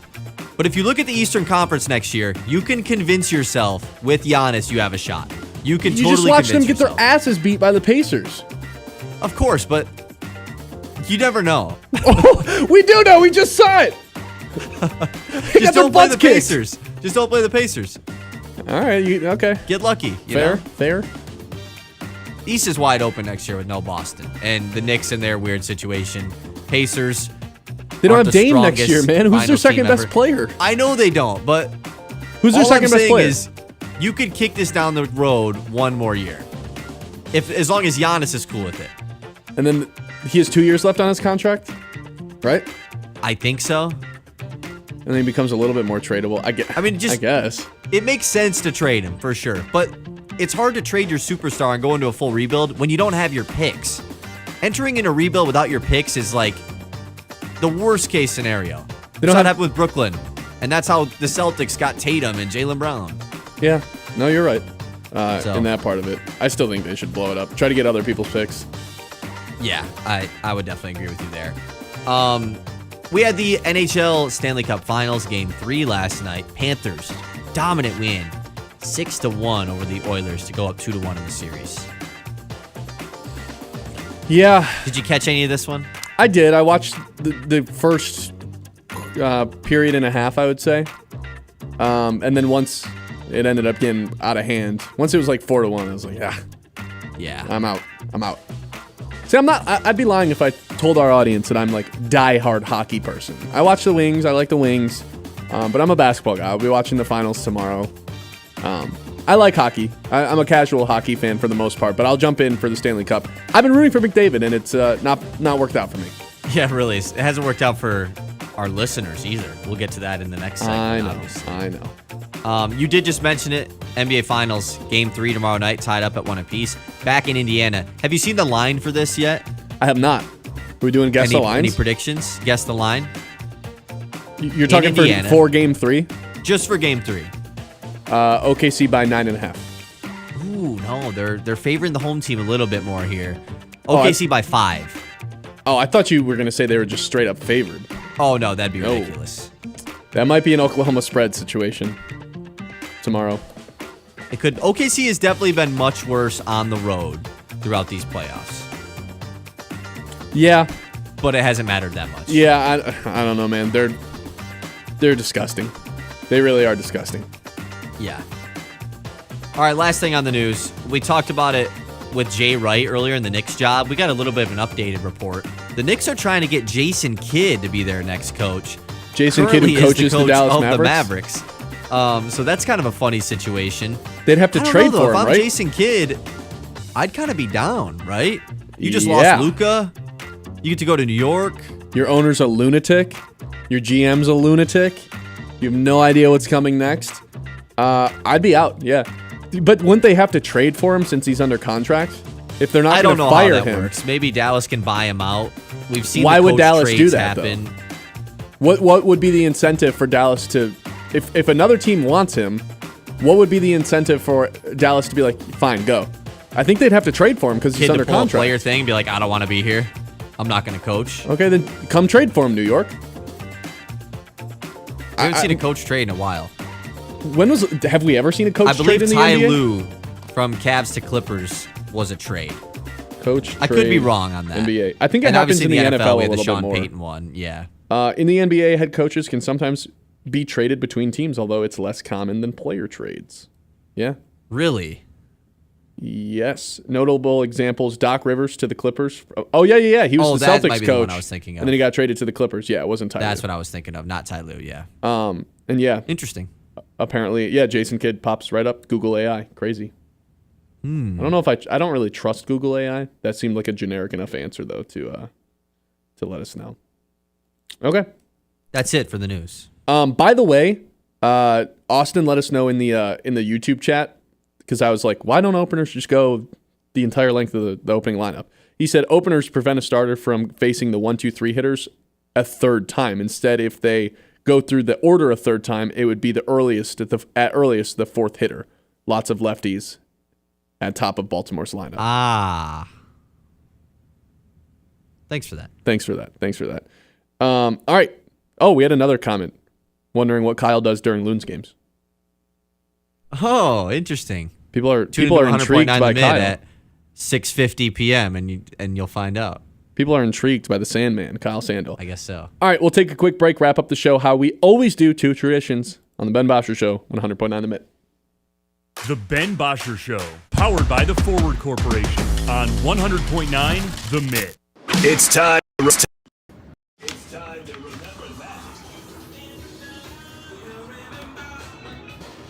Kyle Sandel. Presented by Matt Larson, Farm Bureau agent located downtown Midland.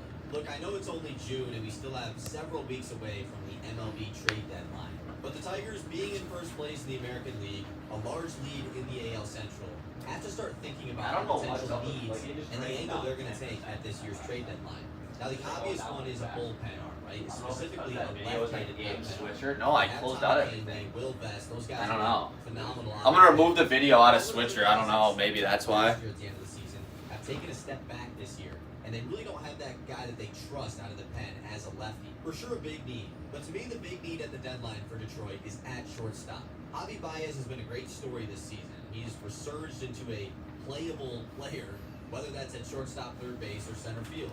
But ever since that big game he had against Boston with the 2 homers and the walk-off, the offensive numbers have started to return to 2024 and 2023 Javi Baez. No more Javier Baez. Trey Sweeney's cool and everything, but we all know he's not the long-term shortstop for the Tigers. They have those guys in the minor leagues right now with Kevin McGonigal and Bryce Rayner.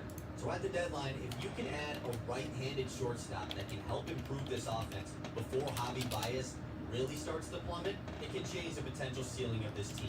Remember that. Presented by Matt Larson, Farm Bureau agent, located downtown Midland. When the summer heat is on, keep your cool with Answer Heating and Cooling. Our expert team specializes in fast, reliable air conditioning repairs, installations, and maintenance. Stay comfortable all season long with top-notch cooling solutions and simply outstanding service. Plus, with financing options and special rebates, cooling your home has never been more affordable. Answer Heating and Cooling, where comfort is our priority.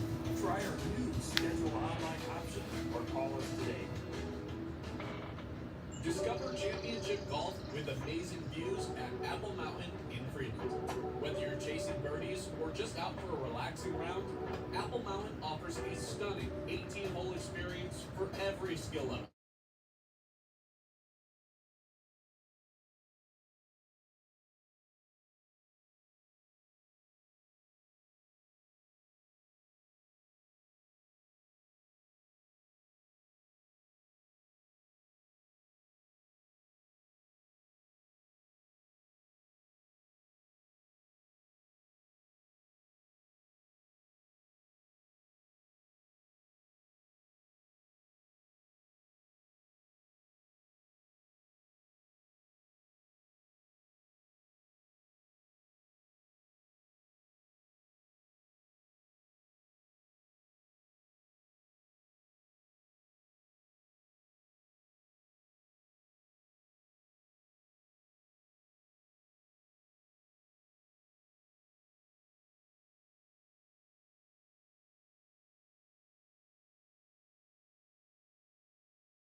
The Ben Bosscher Show every weekday from 9 to noon. You guys can subscribe on YouTube. We'd appreciate it a lot. I think I've maybe said that one too many times here on the show today, so I will not say it again.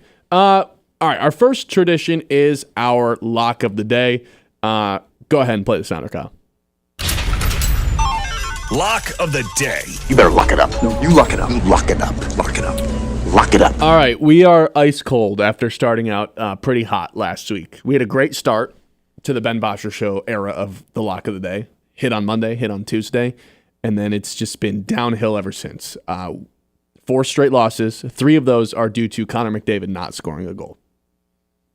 We might have some beef with Connor McDavid here coming up because he keeps not coming through. But guess what? When they play again on Thursday, you betcha we're going down. Wow, with he's the running ship. it back. We're going down with the ship. There's nothing worse than doing a bet over and over and over again, and then as soon as you don't hit it, it hits. I'm not losing that way. So count it in, make the graphic. Thursday will be Connor McDavid anytime goal score. But that is not an option today because the Stanley Cup is not on today. Today we are going with a Tigers bet. Spencer Torkelson, 2 total bases today is plus 110 odds. We've got Cade Povich on the mound for the Orioles. Opponents, 197 batting average. The righties, that is. The righties have a 297. Wow, I've butchered that. All right, let me restart. Opponents against Cade Povich that are right-handed hitters are hitting 297 against him. Torkelson has already hit a double on him in his career. That was last year at Comerica Park. But Oriole Park is a top 10 park the past 3 years in home runs, top 15 in doubles, top 7 in hits. There's going to be some opportunities for Torkelson to come through as a right-handed hitter against the lefty, against Povich on the mound today. So that is going to be my lock of the day. Lock of the day. You better lock it up. No, you lock it up. Lock it up. Lock it up. Lock it up. Officially under. I know. On the total all time now, by the way. Thank you. Just reminding the fans, you know. Do you feel good about this one today? I like this one. Yeah, I'm a fan of these types of bets. Going back to the Tigers' roots here, haven't supported the McDavid goal scorers ones. Continuing to ride it. Are you going to support me on Thursday when I go back to it? No, I'm not. But I like this one. I think this gets you back above 500 and up on the week as well. And up all time, right? If we hit today, we're back up all time. And up all time, yeah. Right now you are minus 0.48 units. So just negative. 2 and 4 all time too. 4 straight L's. Time to break the streak. Okay. The other tradition we have to close out the show is Guess and Colin's Open. I will go to the YouTube chat first because someone was asking, do you do the huge show from the studio or do you have to travel? Now we do it from right here. Technology. All right. Our other tradition is to guess Colin Cowherd's Open. Yesterday, neither of us got a point, correct? I guessed Correct. NBA Finals legacy talk, and he went right back to bad ratings, small markets. These finals suck. This is bad. This isn't fun. This isn't good for the sport. All the good stuff. Played the hits. I went Aaron Rodgers. Obviously didn't hit. So ironically, I am going to go back to the Steelers, but I'm going to go TJ Watt. I'm going to go TJ Watt holds out his gun. Wait, was it my turn to go first? It was your turn to go first. Yes. Good. And that's what I was going to do. Yeah, I'm taking it, man. I'm taking it off the board. TJ Watt, contract dispute. How does this impact the Steelers? It definitely and seems ties like it in with he would Aaron discuss. Rodgers. Yes. He loves talking about the Steelers. He's going to tie it into Aaron that Rodgers really somehow. hurts. I think he does something along the lines of, look, Aaron Rodgers showed up and people are already unhappy. Something like that is going to be his open. Yeah. He's definitely hitting it at some that. point today. I just don't, like, whether it's the first thing or not, I don't know. It definitely won't be hockey. You can guess hockey, though, if you want. No, but I'm thinking about maybe relaying it to hockey a little bit. Here's what I think I'm actually going to do. So, Colin obviously missed last week. So, he already got his NBA Finals stuff in. He doesn't need to discuss ratings or anything anymore. I was going to think maybe how, training camp NFL is a bigger story than the NBA Finals and the Stanley Cup. Was kind of thinking about that, but I'm not going to do it. I don't think he has to confirm that this blatantly say team- that. I think he just has to open with NFL, and that's saying it without saying it. Right, but that's too broad. Like, that's for me to pick that. Just saying NFL. Here's what I'll go with. I think he leads with Cleveland Brown, minicamp, Shedeur Sanders, quarterback drama in Cleveland. And ties it in with the Deion stuff that he's sick? Yes. That somehow gets brought up. And it's a Cleveland Brown quarterback, a.k.a. Shedeur Sanders, starting talk. If there was betting odds on who takes game 1, week 1 snaps, who do you think would be the favorite? You think it'd be Joe Flacco minus 110? Probably. I've always leaned towards Kenny Pickett is going to be the starter. Kenny Pickett plus 120? Joe Flacco plus probably. 110? It's probably pretty close between those two. They traded for Pickett. I know obviously they didn't give up a lot, but like they clearly wanted to acquire Pickett to be in the race for this. Give up like a 5th for him, right? Yes, and Dorian Thompson-Robinson. Kevin Stefanski called him a Super Bowl winning quarterback. I mean, you don't say that about a guy if he's not going to be your starter, you know? What do you think I can get Shedeur's odds at? Plus 340? Oh, no. You think it's higher? Plus 850. Then what would be Dylan Gabriel? Plus 1,500? If you have two I guys feel like right that's at pretty even good. odds, I feel like third place guy is going to be pretty far down. I feel like that's pretty good value to take Shedeur if I'm getting him at plus 850. All right, how about plus 600? I think I still might take that. It's not happening. No, I don't think it's happening, but it's good. Week 1? It's probably not happening, but it's good value. You know, fake. Sure. There's nothing I like. If more it's than not happening, there's fake no odds. such thing as good value. But we're tied up at 1 apiece. Yeah. Trying to get at least 1 score per week for each of us. This is hard, man. This is a lot harder than I think you got it anticipated today. it being. You think it's going to be the TJ Watt thing? I think so too. That's what I was going to go with. It seems right. He's talked about TJ Watt in the past. I was thinking maybe like a JJ McCarthy thing. He loves talking about JJ McCarthy. He does. He loves But I'm leaning JJ towards McCarthy. Shedeur today. How mad are you going to be if he opens with JJ McCarthy? The Vikings. I'll be pretty mad, but there's no way he does, right? It'd There's be not so anything random. new. There's not anything relevant.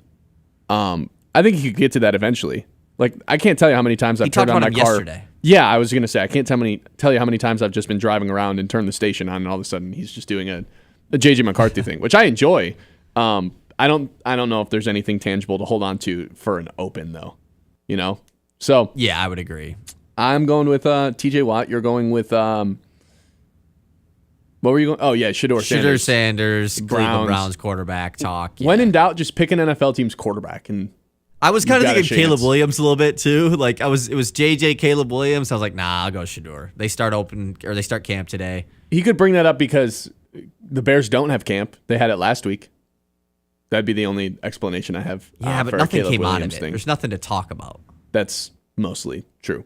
All right, that's basically going to do it for us today. Appreciate everyone who subscribed on YouTube today. I think we got a bowl. It was probably our best day in terms of grabbing new subscribers. So appreciate that to everyone out there that hit that notification button. Thanks to everyone for listening in the Great Lakes Bay region as well. Your listenership does not go unnoticed. We appreciate you guys as well. This is still early on in the stages of what we think this can become, and we're really excited to kind of plan this thing out. And we have a good vision, and I'm excited to continue to see this thing grow.